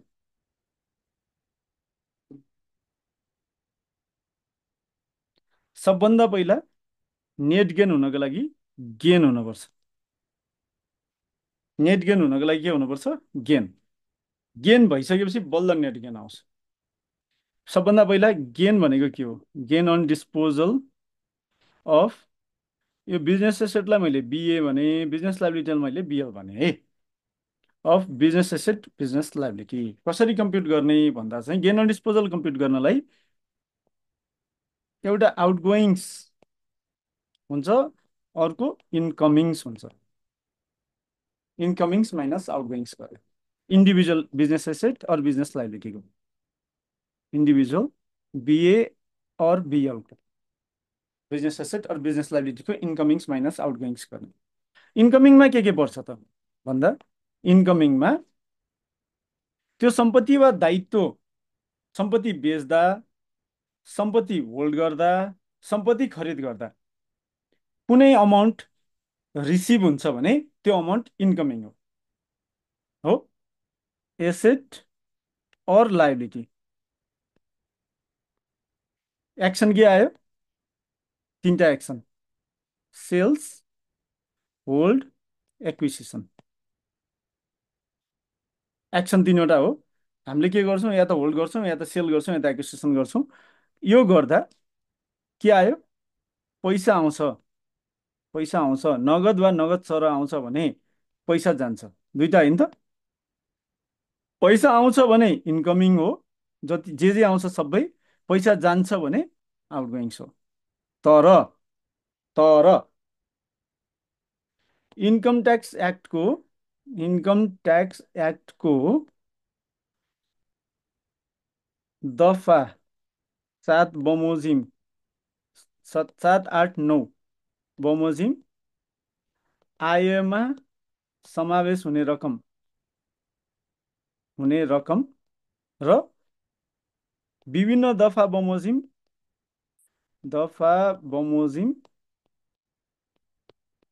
कट्टी हुने रकम इन्कमिङ र आउटगोइङ होइन। एक्जाम्पल भनेको, फर एक्जाम्पल मैले घर बनाएँ हो, घरबाट भाडा आउँछ, त्यो भाडालाई म के गर्छु? हरेक वर्ष इन्कममा इन्क्लुड गर्छु। भनेपछि एसेट होल्ड गर्दा आएको पैसा हो नि, त्यो इन्कमिङ हो कि होइन भन्दा होइन, because that is treated otherwise in tax ल। मैले घरलाई रिपेयर गरेँ, रिपेयर गरेको खर्चलाई मैले सेक्सन 16 अनुसार क्लेम गर्छु। भनेपछि अब त्यो जुन होल्ड गर्ने पिरियडमा मैले खर्च गरेँ, मेरो पैसा गएको छ घरसँग रिलेटेड भने त्यो आउटगोइङ्स हो कि होइन भन्दा होइन, बिकज द्याट इज म के गर्छु भन्दा सेक्सन 16 अनुसार एक्सपेन्सेस क्लेम गरिरहेको छु। तर सेक्सन 16 को लिमिटभन्दा बढी एक्सपेन्सेस भयो भने म के गर्छु? बिल्डिङको कस्टमा लगेर त्यसलाई जोडिदिन्छु, पुल ए को कस्टमा लगेर मैले त्यसलाई जोडिदिन्छु। अर्थात् द्याट इज माई आउटगोइङ। अब चाहिँ कुरो बुझ्यो कि बुझिएन?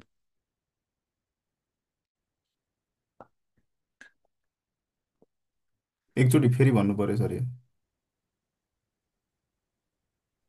कुनै सम्पत्ति र दायित्व किन्दा, बेच्दा वा होल्ड गर्दा कुनै रकम प्राप्त हुन्छ भने त्यो इन्कमिङ हो, कुनै रकम खर्च हुन्छ भने त्यो आउटगोइङ हो। क्लियर छ है यति त? सर यो यस सर सरकारको सर सर इन्ट्रेस्ट इन्कमहरू हुन्छ नि सर, हजुर हजुर। सरकारको इन्ट्रेस्ट इन्कम हुन्छ नि, यसलाई सर्भिसमा राख्ने कि डिस्पोजल अफ बिजनेस एसेट लाइबिलिटीमा राख्ने हो? इन्ट्रेस्ट इन्कम त एनी के are income of investment in nature but directly related to business objective भनेर आउँछ। जी नम्बर, हजुर, यो 3 नम्बरमा राख्नु पर्यो है? जी जी जी, 7 नम्बर। ए, 7 नम्बरमा राख्नु पर्यो। यस। भनेको हाम्रो अनुसूची 5मा भर्छ नि इन्कम ट्याक्स, त्यसमा उमा त्यसमै राख्नु पर्यो है? त्यसैमा राख्नु पर्यो। हामीले नर्मल्ली चाहिँ त्यो 3मा राख्ने गरिरहेको थियो कहिले काहीँ। त्यो नर्मल्ली होइन, त्यो गर्नै नपाउने काम हो त्यो, तर ए, खासै फरक पर्दैन। गल- गलत भयो। गलत भयो। ए, ल, हुन्छ।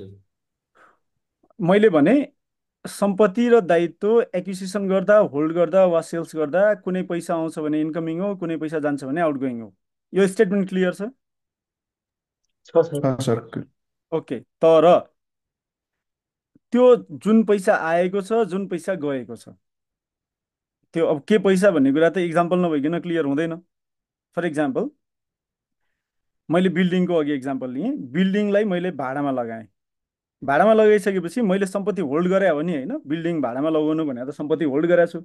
ड्युरिङ द होल्डिङ पिरियड मैले भाडा आम्दानी जेनेरेट गरेँ भनिसकेपछि पैसा आएको त हो है? अब त्यो आएका पैसा सबै इन्कमिङ हो कि होइन भनेर चेक गर्नको लागि सबभन्दा पहिला चाहिँ हामीले सेक्सन 7, 8 र 9बाट चाहिँ टेस्ट गर्नुपर्छ। सेक्सन 7 अनुसार अदरवाइज इन्कममा इन्क्लुड हुनुपर्ने रकम रहेछ भने that is not part of incoming, आएको पैसा है। सेक्सन 8 अनुसार इन्कममा इन्क्लुड हुनुपर्ने रकम रहेछ भने पनि इन्कमिङ होइन। सेक्सन 9 अनुसार इन्कममा इन्क्लुड हुनुपर्ने रकम रहेछ भने पनि इन्कमिङ होइन। भनेपछि अब रेन्ट इन्कम भनेको के हो भन्दा चाहिँ, हुन त सेक्सन 9 अनुसार इन्कममा इन्क्लुड हुनुपर्ने हो, तर कुनै बिजनेसको चाहिँ व्यवसाय नै के रहेछ भन्दा भाडामा लाउने व्यवसाय रहेछ भने त हामीले अघि कुरा गऱ्यौँ, income of investment in nature but direct related to business subjective of the person, इन्कममा इन्क्लुड भइ नै हाल्छ, बिजनेस इन्कममा इन्क्लुड हुन्छ। भनेपछि भाडा यदि आम्दानी गर्छ भने त्यो चाहिँ इन्कम ट्याक्स एक्ट अनुसार हरेक वर्ष पिरियोडिक बेसिसमा इन्कममा इन्क्लुड हुनुपर्छ। पिरियोडिक बेसिसमा इन्कममा इन्क्लुड हुने रकम जुन छ त्यो रकम चाहिँ इन्कमिङको पार्ट हुँदैन। क्लियर छ अब? यस सर। ओके। अब जाने पैसामा कुरा गरौँ। आउटगोइङको केसमा मैले सम्पत्ति किन्दा खर्च गरेको छु, त्यो आउटगोइङ हो होइन? त्यो किनकि अदरवाइज ट्याक्समा डिडक्सन पाउँदिनँ मैले। तर सम्पत्ति होल्ड गर्दा खर्च गर्ने भनेको चाहिँ कस्तो हो भन्दा, फर इक्जाम्पल ल्यान्ड छ भने ल्यान्डमा गरेको खर्च, सम्पत्ति होल्ड गर्दा गरेको खर्च पनि अदरवाइज डिडक्सन नपाउन सक्छु, त्यो चाहिँ ल्यान्डमा गएर क्यापिटलाइज हुन सक्छ। तर बिल्डिङमा गर्ने खर्च भनेको त रिपेयर हो वा इम्प्रुभमेन्ट हो, त्यस पछाडि गर्ने खर्च जति पनि छ त्यो सबै भनेको त। यदि बिल्डिङमा मैले रिपेयर र इम्प्रुभमेन्ट गर्छु भने सेक्सन 16 अनुसार एक्सपेन्सेस क्लेम गर्छु। मैले सेक्सन 16 अनुसार एक्सपेन्सेस क्लेम गरिसकेपछि जुन एक्सपेन्सेस मैले क्लेम गर्छु त्यो क्लेम गरेको हदसम्म त्यो एक्सपेन्सेस आउटगोइङको पार्ट हुँदैन। क्लेम गरेको भन्दा बढी रह्यो यदि कुनै भने ट्याक्सले म क्लेम दिन्न भन्छ, ट्याक्स लले क्लेम दिन्न भन्छ भने चाहिँ त्यो आउटगोइङको पार्ट हुन्छ। कुरो बुझियो होला अब? एसेट र लाइबिलिटीको गेन कसरी कम्प्युट गर्दा भन्दा चाहिँ इन्कमिङ र आउटगोइङ। इन्कमिङमा के कन्सिडर गर्ने भन्दा एक्विजिसन, होल्डिङ र सेल्सको बेलामा पैसा आयो कि आएन भनेर कन्सिडर गर्ने। आएको पैसा पनि अदरवाइज ट्याक्सेबल छ कि छैन ट्याक्स ल अनुसार भन्ने कुरा हेर्ने। अदरवाइज ट्याक्सेबल छ भने इन्कमिङमा होइन, इन्कमिङ होइन। अदरवाइज ट्याक्सेबल छैन भने इन्कमिङ हो। आउटगोइङ्स के गर्ने भन्दा एक्विजिसन, होल्डिङ र सेल्स हेर्ने। त्यो बेलामा पैसा गयो कि गएन हेर्ने। गएको छ भने आउटगोइङ हुन्छ, तर यदि अदरवाइज ट्याक्समा चाहिँ डिडक्सन लिइसकेको छ भने वा लिनु पर्ने छ भने त्यो बेलामा चाहिँ आउटगोइङको पार्ट हुँदैन। अझ अर्को एउटा कुरा छ, सेक्सन 21 अनुसार नट डिडक्टिबल भनेका एक्सपेन्डिचरहरू जति पनि छन्, भनिएका एक्सपेन्डिचरहरू जति पनि छन्, जति पनि छन् है, एक्सपेन्डिचर भनिएका जति पनि हुन् वा छन्, यो जसरी पढे पनि भयो, ती एक्सपेन्डिचर पनि आउटगोइङको पार्ट हुँदैनन्, आउटगोइङ होइनन्। होइनन्। कुरो बुझ्यो कि बुझेन? मैले चाहिँ कुनै एउटा जग्गा किन्दा 50,000 भन्दा माथिको भुक्तानी केमा गर्नुपर्छ? अकाउन्ट पेज चेक मार्फत गर्नुपर्छ। जग्गा मैले क्यासमा किने भने, if I sell my land in cash, त्यो बेलामा त्यो मेरो के होइन भन्दा चाहिँ डिडक्टिबल एक्सपेन्सेस होइन, भनेको मतलब आउटगोइङको पार्ट भएन। सेक्सन 21 को इफेक्ट आउटगोइङमा चाहिँ छ है, त्यो कुरा ख्याल गर्नु होला। Section 21 is not just related to deduction, it is also related to outgoings as well. अब यो भयो gain calculation. Incoming minus outgoing गर्दा पोजिटिभ आयो भने गेन भयो, नेगेटिभ आयो भने लस भयो, हो? अब नेट गेन कसरी कम्प्युट हुन्छ त भन्दा इन्डिभिजुअल एसेटको individual business asset or business वर्षभरिको liability individual business asset or business liability sorry business liability BA or बिएलको मैले के गर्नु पर्यो भन्दा gain during the income year को गेन ड्युरिङ द इन्कम इयरलाई एग्रिगेट गर्नु पर्यो। पहिलो काम यो कहाँ गर्छु भन्दा मैले सेपरेट एक्सेल सिटमा गर्छु है, सेपरेट कागजमा गर्छु। ट्याक्स रिटर्नमा भर्ने ठाउँ छैन यसको लागि, ठिक छ। हामीले सेपरेटली क्यालकुलेसन गर्छौँ। त्यसमा म के गर्छु भन्दा other business asset or business लाइबिलिटीको डिस्पोजलमा लस छ भने घटाउँछु। सबभन्दा पहिला के गर्छु भन्दा हरेक बिजनेस एसेट र बिजनेस लाइबिलिटी टेस्ट गर्छु। प्रत्येकमा गेन छ भने त्यो गेनलाई एग्रिगेट गर्छु। हरेक बिजनेस एसेट र बिजनेस लाइबिलिटीको लस डिस्पोजलमा लस छ भने त्यो लसलाई के गर्छु म घटाउँछु। त्यो बाहेक त्यो व्यक्तिको अफ द पर्सन हो, त्यो व्यक्तिको बिजनेस लस बिजनेस लाइबिलिटी होइन है, business loss during the income year छ भने म घटाउँछु, भए घटाउँछु। त्यही व्यक्तिको त्यही इन्कम इयरमा कुनै बिजनेसमा लस छ भने मैले त्यो पनि घटाउँछु। त्यस पछाडि अब के गर्छु म भन्दा चाहिँ त्यही व्यक्तिको बिजनेस लस के छ, बिजनेस लस छ क्यारिड फरवर्ड एउटा र अनरिलिभड फ्रम प्रिभियस इयर भए घटाउँछु। हेरौँ है, एक नम्बर मैले के गरेँ, इन्डिभिजुअल बिजनेस एसेट र बिजनेस लस लाइबिलिटीको गेनलाई एग्रिगेट गरेँ। दुई के गरेँ, अरू कुनै बिजनेस एसेट र बिजनेस लाइबिलिटीमा को डिस्पोजलमा लस छ भने त्यसलाई घटाएँ। तिन के गरेँ मैले, बिजनेस लस छ प्रिभियस यो वर्षको भने त्यसलाई घटाएँ। चौथो मैले के गरेँ, प्रिभियस इयरको बिजनेस लस छ जुन चाहिँ रिलिभ भइसकेको छैन, अन्तबाट रिकभर गरिसकेको छैन, क्यारिड फरवार्ड लस छ भने त्यो घटाएँ मैले हो। र 5 नम्बर म के गर्छु भन्दा बिजनेस एसेट अर बिजनेस लाइबिलिटीको डिस्पोजलमा भएको previous year losses that is still unrelieved भए घटाउँछु। यति घटाएर जे नेटमा फिगर आउँछ त्यसलाई म नेट गेन भन्छु र यही नेट गेन भनेको फिगर नै इन्कममा इन्क्लुड गर्छु। बुझ्यो कि बुझेन?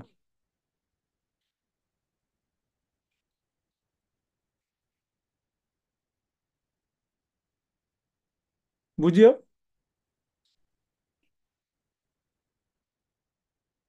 तर यो क्यारी फरवर्ड लस चाहिँ नर्मल बिजनेसबाट भएको प्रिभियस इयरको लस घटाउने हो कि एसेट लाइबिलिटीबाट डिस्पोजल भएको लस घटाउने हो पुरानो वर्षको?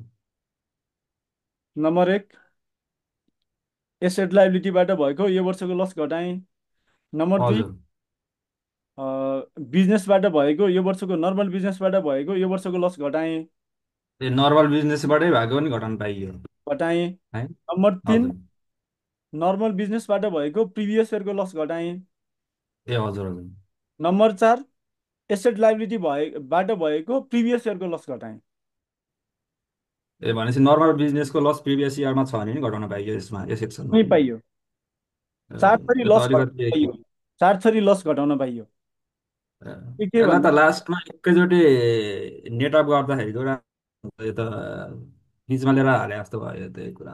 के रे होइन यो लास्टमा जसरी लस आउँछ नि पुरानो वर्षको लस चाहिँ नर्मल्ली लास्टमा घटाइन्छ नि त सबैको। तर यहाँ चाहिँ त सेक्सन 7 भित्रै घटाउन लगायो क्या होइन, लसलाई यहाँ चाहिँ चाहिँ सेक्सन 7 क्यालकुलेट गर्दा नै घटेर आउने भयो। घटाउन लगायो क्या। यो त अलिकति थोरै कन्फ्युजन जस्तै भयो तर ठिकै छ। होइन एकदम क्लियर छ यो सेक्सन 36ले भन्छ है, मैले सेक्सन पनि भनिदिन्छु। ल ठिक छ कन्फ्युजन त। छैन, यो क्लियर छ। नेट गेन क्यालकुलेट गर्दा यति घटिसकेपछिको नेट गेन जुन हुन्छ त्यो नै सेक्सन 7मा गएर इन्क्लुड हुने हो। नेगेटिभ भयो भने इन्क्लुड नगरौँ, क्यारी फरवर्ड भएर बस्छ। ए हजुर ठिक सर छ। सेक्सन 20सँग के रिलेटेड छ कि छैन यो कुरा? सेक्सन 20सँग सेक्सन 20 बिजनेस लसको सेट अफको कुरा हो होइन।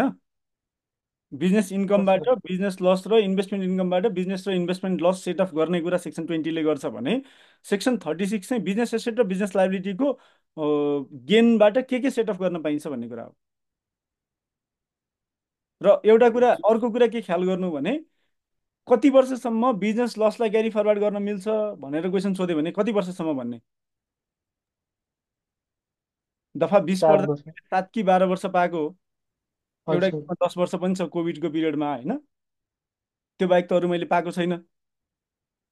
तर दफा 36मा जाँदा के भन्यो भन्दा यसले यदि कुनै व्यक्तिको बिजनेस एसेट र बिजनेस लाइबिलिटीको डिस्पोजलमा गेन छ भने उसले विगत वर्षदेखि अनरिलिभ भएको बिजनेस लस कुनै क्यारी फरवर्ड बिजनेस लस कुनै छ भने त्यो घटाउन पाउँछ भनेर भनिदियो। भनेको मतलब कति वर्षदेखि भन्यो? टाइम लिमिटेसनको कुरा गर्यो यसले? गरे कि गरेन? छैन सर।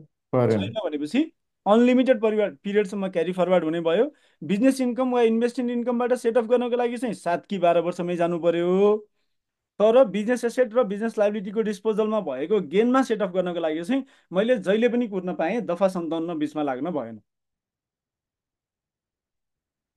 ठिक छ। सर भनेपछि हामीले सुरुमा बिजनेस इन्कम क्यालकुलेट गर्दाखेरि चाहिँ यो जति बिजनेस लसहरू छ त्यसलाई सुरुमा यो यसबाट चाहिँ घटाउँछौँ हामी, यो एसेसेबल इन्कम फ्रम बिजनेसबाट, अनि रहेको फेरि लास्टमा पछि घटाउँछौँ 20 अनुसार। त्यो दुईटामा जुन चोइस पनि युज गर्न पाइन्छ। ट्वाइस हो कि दुइटै युज गर्नु पाइन्छ सर? एकैचोटि दुईटा त गर्न पाइएन नि। अनरिलिभ लस मात्रै घटाउन पाइने हो हजुर। भनेको मतलब मसँग 100 रुपियाँ लस छ, बिजनेस लसमा लगेर पनि 100 रुपियाँ घटाइदिने, अर्को बिजनेससँग लगेर पनि 100 रुपियाँ घटाएर 200 रुपियाँ त घटाउन पाइनँ नि मैले। सर यता 80 र अर्कोमा 20 चाहिँ घटाउन मिल्छ है सर, त्यो टोटलमा हो चोइस भने? त्यो चोइस हो, जसरी सुके पनि पाइयो, पर्मिटेसन कम्बिनेसन। यता म सबै गर्छु, उता कति नि घटाउन नि पाइयो। यता म 20 मात्रै घटाउँछु, उता 80 घटाउँछु भन्न नि पाइयो। त्यो चोइस हो, चोइस जसरी पनि युज गर्न पाइन्छ।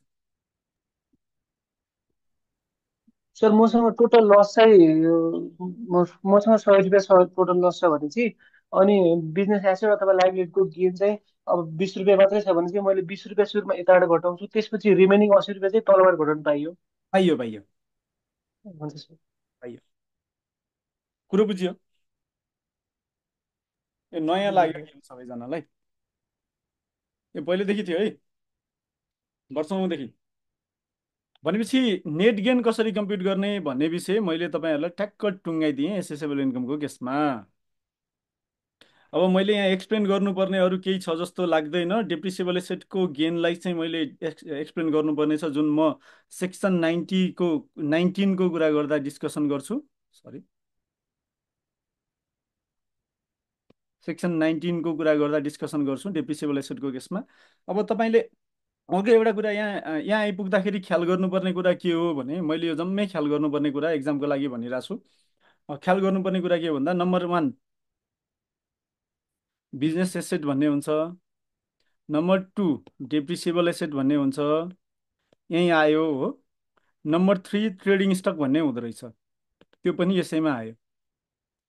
नम्बर 4 हुन्छ, नम्बर 4 चाहिँ के हुन्छ भन्दा नन बिजनेस चार्जेबल एसेट भन्ने हुन्छ।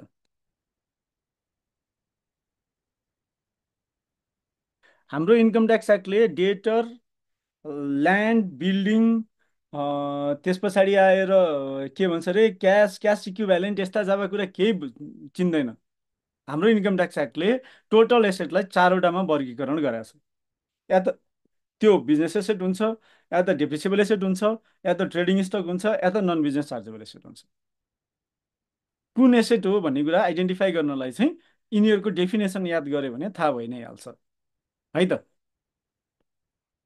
Business asset, depreciable asset, trading stock र नन बिजनेस चार्जेबल एसेट। यदि कुनै एसेट यो 4वटा क्याटेगोरीभित्र पर्दैन भने, 5th क्याटेगोरीमा पर्छ भने, त्यस्तो एसेटको डिस्पोजलमा भएको गेनमा इन्कम ट्याक्स लाग्दैन। अब यो के हुन्छ भन्दा, फर इक्जाम्पल घरमा मैले एउटा टिभी राखेको छु, मेरो घरमा एउटा 19 20 को घडी छ, त्यो घडी मैले फिलिप्सलाई बेचिदिएँ, फिलिप्सले मलाई 10 करोड दियो, मलाई इन्कम ट्याक्स लाग्छ कि लाग्दैन?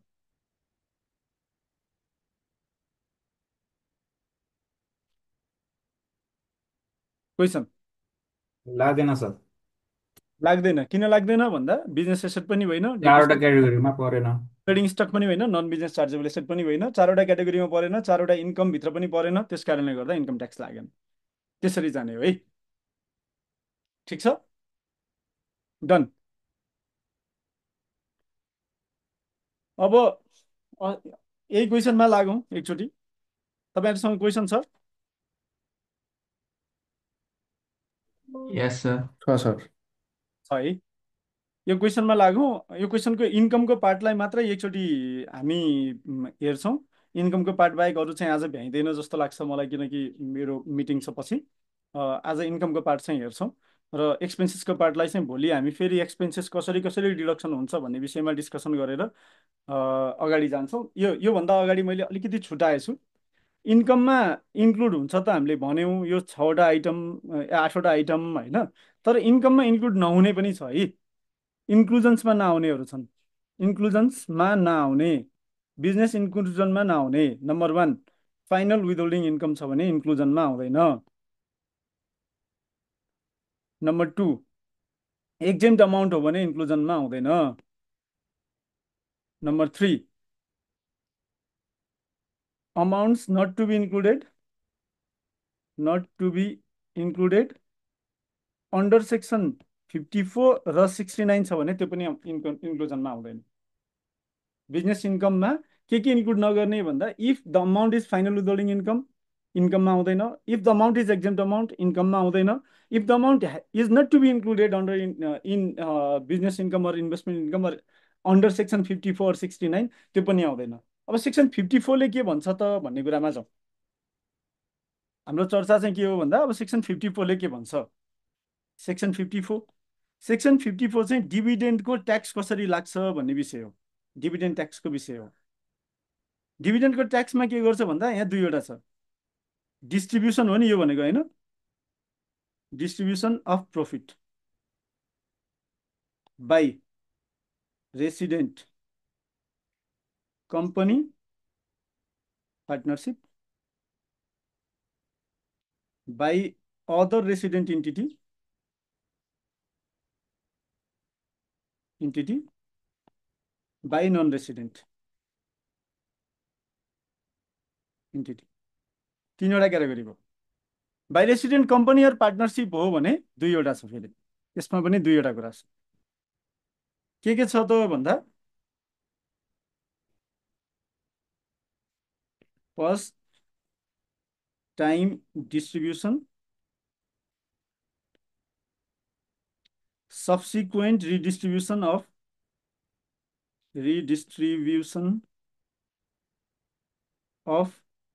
profit on which distribution tax is already levied. हामीले यसलाई डिभिडेन्ड ट्याक्स पनि भन्छौँ।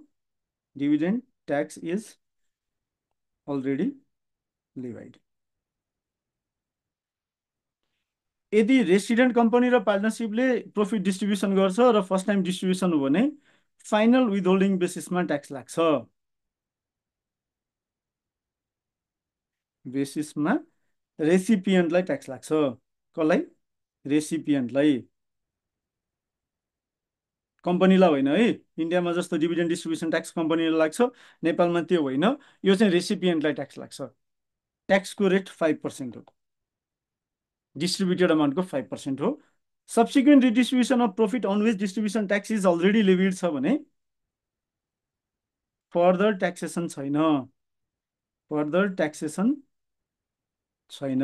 एकचोटि डिभिडेन्ड ट्याक्स लागेर आएको अमाउन्टमा पुनः डिभिडेन्ड डिस्ट्रिब्युट गर्दा डिभिडेन्ड ट्याक्स लाग्दैन। यदि अरू कुनै रेसिडेन्ट कम्पनी र पार्टनरसिप बाहेक अरू कुनै रेसिडेन्ट एन्टिटीले डिभिडेन्ड डिस्ट्रिब्युट गर्छ भने in that case no distribution tax. Non resident एन्टिटीले डिभिडेन्ड बाँड्छ भने include the amount as income of recipient. रेसिपिएन्टको इन्कमको रूपमा त्यो अमाउन्टलाई इन्क्लुड गर्नु भनेर भन्छ। अब यहाँ दुईवटा कुरा आयो, एउटा subsequent redistribution of profit on which distribution tax or dividend tax is already levied, अर्को चाहिँ बाई रेसिडेन्ट अदर रेसिडेन्ट पर्सनको केसमा डिस्ट्रिब्युसन ट्याक्स नलाग्ने भन्ने कुरा आयो। यो दुईवटा कुरा जुन छ यो दुईवटा कुरा बिजनेस इन्कममा इन्क्लुड हुँदैन। एक अर्को छ section 69। Section 69 is related to controlled foreign entity. Section 69 is related to controlled foreign entity. Control foreign एन्टिटीको केसमा चाहिँ तपाईँहरूले ग्रुप 1 पढ्नुभयो होला। ग्रुप 1मा चाहिँ एउटा इक्विटी मेथड अफ अकाउन्टिङ भन्ने छ, थाहा छ? सुन्नु भएको छ equity method of accounting? Hello, हजुर छ सर। त्यसले के भन्छ? इक्विटी मेथडमा चाहिँ फर एभ्री तर for every gain investment account debit to profit हुन्छ होइन, टु इक्विटी हुन्छ होइन। For every loss limited liability company भएको केसमा चाहिँ म्याक्सिमम क्याप लाग्यो, किनकि इन्भेस्टमेन्ट जिरो हुनसक्छ, अनलिमिटेड लाइबिलिटी आउँदैन। त्यही भएर equity account debit to investment हुन्छ हो। इक्विटी भन्दिनँ म, इन्कम हुन्छ हो, नेट इन्कम, यही हो। हजुर नेट लस हो। उताको लसलाई हामी loss account debit to investment गर्छौँ लसको लागि, यता चाहिँ investment account to net income गर्छौँ होइन त? हो, हो सर। यही हो नि होइन? उम्, अरूले नि पढायो होला, यसो भनौँ त, कन्फर्म गरिदिउँ त, मलाई खासै आउँदैन क्या, त्यही भएर।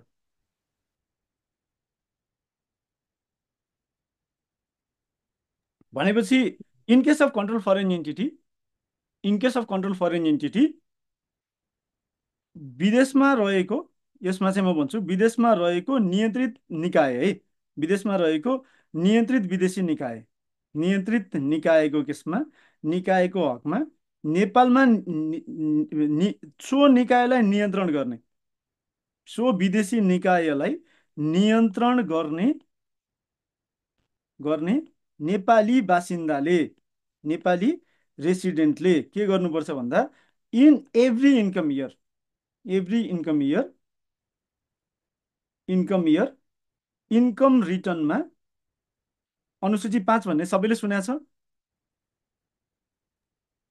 छ सर। अनुसूची 5 नसुन्नेले पनि अनुसूची 5 हुन्छ भनेर विचार गर्नु पर्यो इन्कम रिटर्नको फर्मेटमा, G03 को फर्मेटमा है। अनुसूची 5 मा बिजनेस एड गरेर, मैले टेक्निकली भनिदिएँ है, त्यो प्र्याक्टिकली भनिरहेको छु, बिजनेस एड गरेर फरेन सोर्स इन्कम भनेर, फरेन सोर्स इन्कम भनेर सो नियन्त्रित निकायको आम्दानी, आय भनौँ र खर्च प्रोपोर्सनेटली है, आफ्नो के को प्रोपोर्सनमा, आफ्नो होल्डिङको प्रोपोर्सनमा, होल्डिङको प्रोपोर्सनमा प्रोपोर्सनेटली एसेसेबल इन्कम क्यालकुलेट गर्नुपर्छ। यसलाई फर्दर पछि कुरा गर्नु पर्ला, यदि क्वेसन आएको छ भने, नआएको भयो भने एउटा क्वेसन लिएर आउँला आएकै मध्येबाट कुनै। कुरो बुझ्यो कि बुझिएन? कसैले भिजुअलाइज गरे कि गरेन? म सर नेपाली जस्तै नेपालीले चाहिँ बाहिर गएर चाहिँ इन्भेस्टमेन्ट गर्न पाउँदैन भनेर भनिरहेको छ, भर्खर होइन, ओपन अप भएको छ। नेपालीले पो पाउँदैन त, म विदेशी हो, म ए नेचुरल पर्सन विदेशी, मेरो एउटा कम्पनी छ विदेशमा, म नेपालमा आएर 183 दिन वा त्योभन्दा बढी बसेँ।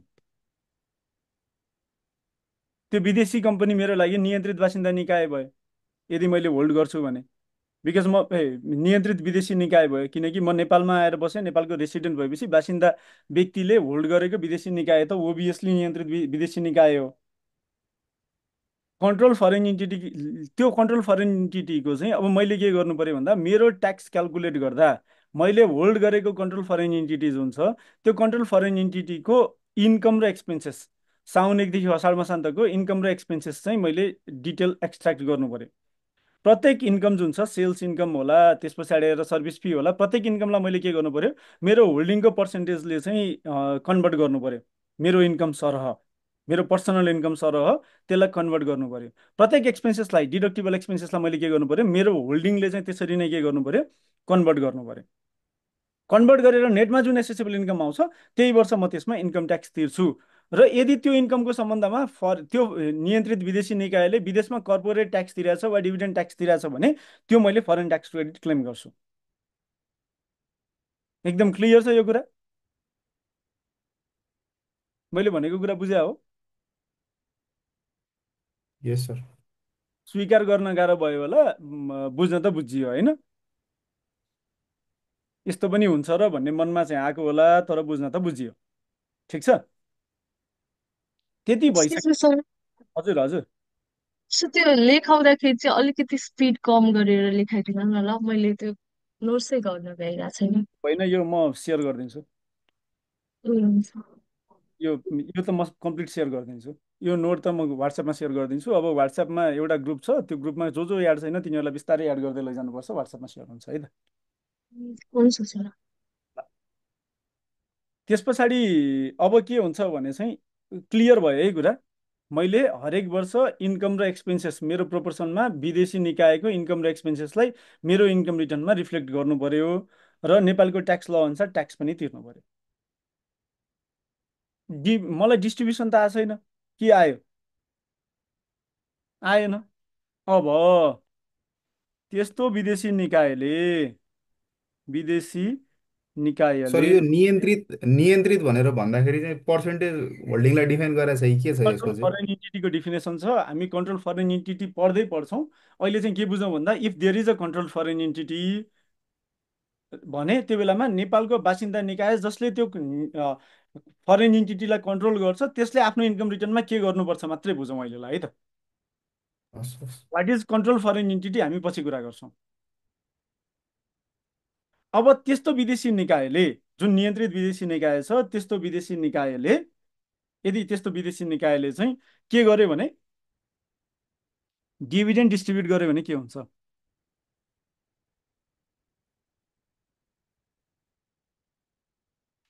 हामीले अघि डिभिडेन्डमा के भनेको थियौँ याद छ? नन रेसिडेन्ट इन्टिटीले डिभिडेन्ड बाँड्यो भने इन्कममा इन्क्लुड गर्ने भनेर भनेको थियौँ। अब यो केसमा कन्ट्रोल फरेन इन्टिटीको केसमा त हामीले डिभिडेन्ड नआउँदै हरेक वर्ष नै इन्कममा इन्क्लुड गरिदिइसक्यौँ। भनेपछि त्यस्तो विदेशी निकायले डिभिडेन्ड डिस्ट्रिब्युट गर्यो भने के हुन्छ भन्दा चाहिँ त्यस्तो डिस्ट्रिब्युटेड अमाउन्ट, त्यस्तो dividend amount resident person, dividend receive गर्ने रेसिडेन्ट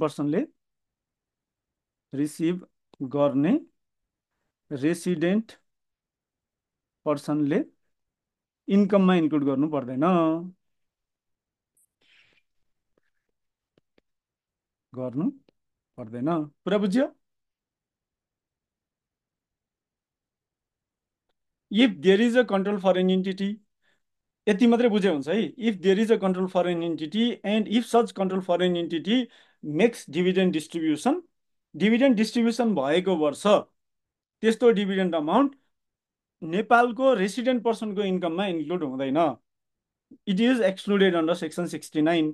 भनेपछि मैले सेक्सन 54 र सेक्सन 69 अनुसार इन्कममा इन्क्लुड नहुनुपर्ने अमाउन्टको बारेमा पनि चर्चा गरेँ। तपाईँलाई यदि यो विषयमा अझै पनि एक्सेप्टेन्स छैन भने अहिले चाहिँ मेमोराइज गर्नु होला। अब मसँग क्वेसन छ, किनकि मैले इन्क्लुजन के हुन्छ भनेर डिस्कसन गरिसकेँ। मेरो हातमा क्वेसन छ, तपाईँहरूसँग पनि क्वेसन होला भन्ने मैले अनुमान गरेँ अहिलेलाई। नभए पनि टोटल इन्कम चाहिँ जम्मा 1 2 3 4 5 6 7वटा छ। हामी त्यो विषयमा कुरा गर्छौँ।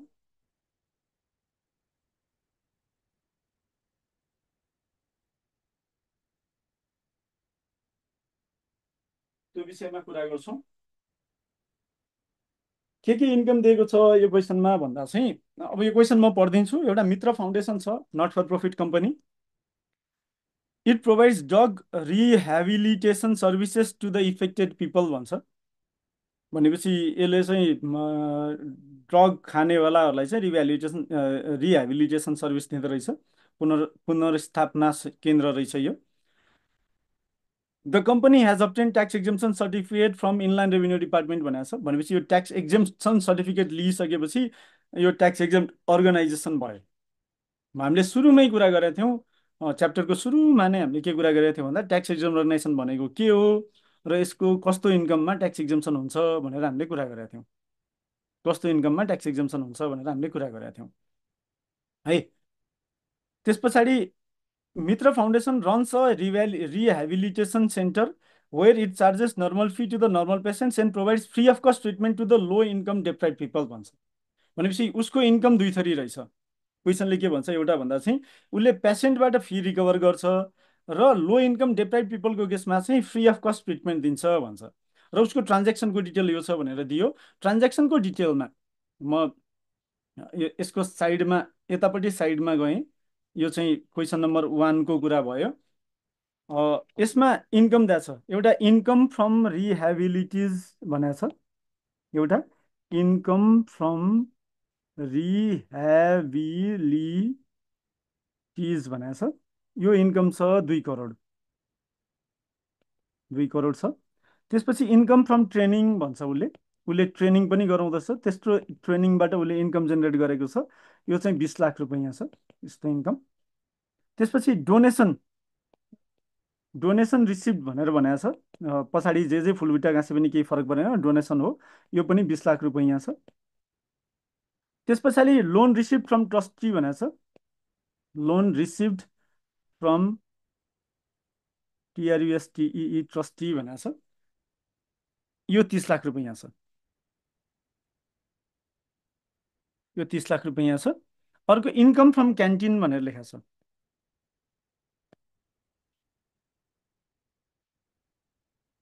क्यान्टिन भनेर राखेको छ। यो छ 10 लाख रुपियाँ। अर्को छ अदर इन्कम। अदर इन्कम छ 5 लाख रुपियाँ। ल अर्को छ interest income net of TDS। Net of TDS छ 2 लाख रुपियाँ।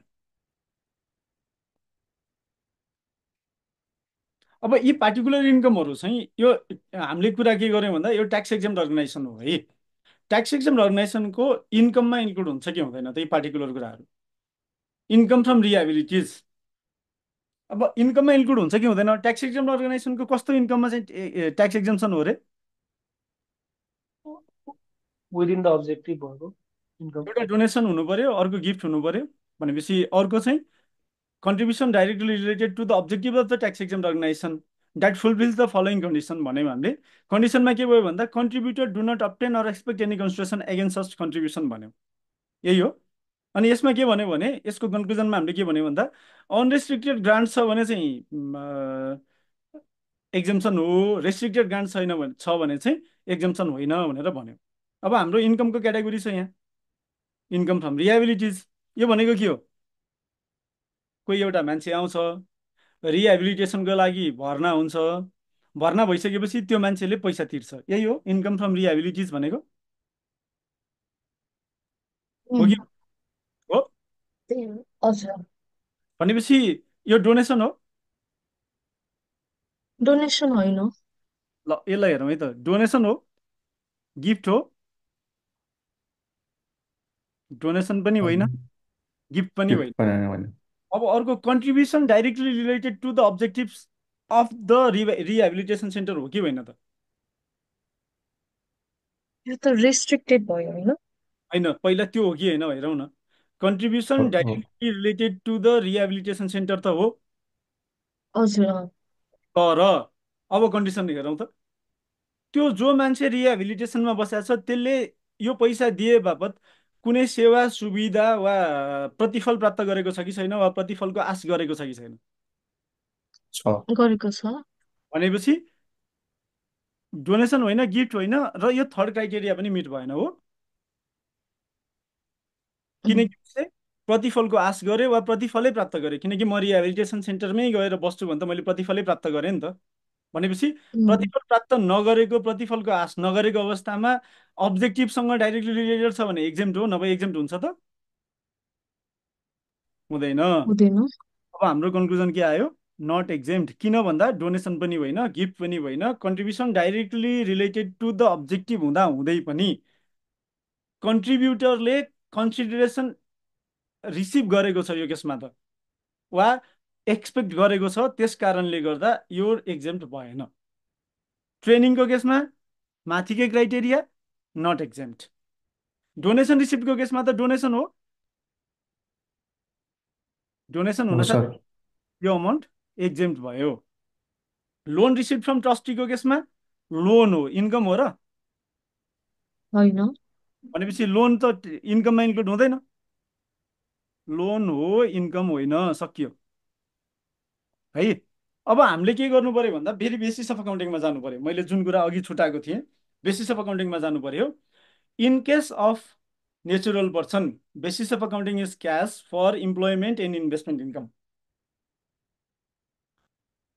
म अर्को दिनमा यसलाई फर्दर एक्सप्लेन गर्छु बेसिस अफ अकाउन्टिङलाई, अहिले चाहिने कुरा मात्रै भने।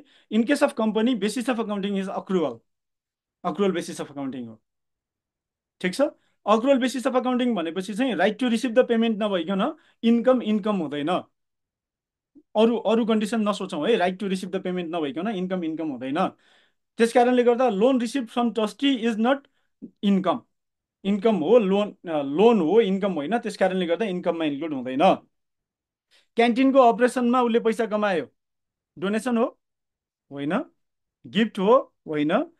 Contribution directly related to the objective of the organisation होला, तर फेरि पनि हामीले कुरा गऱ्यौँ, तर इन्कम फ्रम क्यान्टिनमा जसले खान्छ त्यसले चाहिँ पैसा तिरेर प्रतिफल प्राप्त गरेको छ, त्यस कारणले गर्दा यो पनि नट एक्जेम्ट हो। अदर इन्कम ग्रान्ट वा डोनेसन होइन भन्ने तरिकाले जानु पर्यो, ग्रान्ट वा डोनेसन होइन भन्ने तरिकाले जानु पर्यो, गिफ्ट होइन भन्ने तरिकाले जानु पर्यो। यसमा चाहिँ एजम्सन लेख्नुपर्छ। एजम्सनको आधारमा एक्जेम्ट वा नन एक्जेम्ट हुन्छ। मैले नन एक्जेम्ट भनिदिएँ। इन्ट्रेस्ट इन्कमको केसमा नेट अफ टिडिएस भनेर भनेको छ। अब यो इन्ट्रेस्ट इन्कम कहाँबाट रिसिभ भयो भनेर चाहिँ भन्दैन क्वेसनले। क्वेसनले टिडिएस घटाएर आयो भन्छ, तर इन्ट्रेस्ट इन्कम कहाँबाट रिसिभ भयो भनेर चाहिँ भन्दैन। अब इन्ट्रेस्ट इन्कम कहाँबाट रिसिभ भयो नभनिसकेपछि फेरि यसमा पनि एजम्सन आउने भयो, फेरि यसमा पनि एजम्सन आउने भयो। If the interest income is received from bank, financial institution, listed company, entity that is authorized to issue bond or debenture, मैले भने resident bank, financial institution, cooperative, त्यस पछाडि आएर entity authorise to issue bond र debenture र listed कम्पनीबाट receive भएको interest income हो भने फाइनल विथहोल्डिङ हो एक्जाम्ड अर्गनाइजेसनको लागि, नभए चाहिँ फाइनल विथहोल्डिङ होइन। भनेपछि based on your assumption this amount will be included or not included in income, because क्वेसनमा क्लियर छैन है त। भनेपछि इन्क्लुजन हुन्छ कि हुँदैन भन्ने विषयमा हामीहरूले भर्खरै कुरा गऱ्यौँ।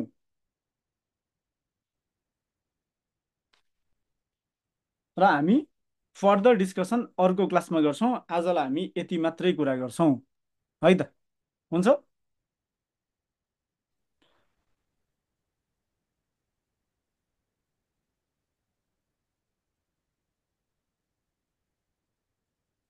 अदर इन्कमको केसमा भेहिकल बेचेको अमाउन्टको भन्न मिल्दैन त भन्नुभएको छ। That is assumption, you can make any assumption विनायकजी।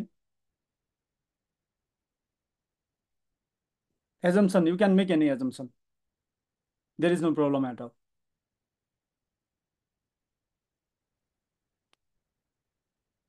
आजलाई यति नै गरौँ।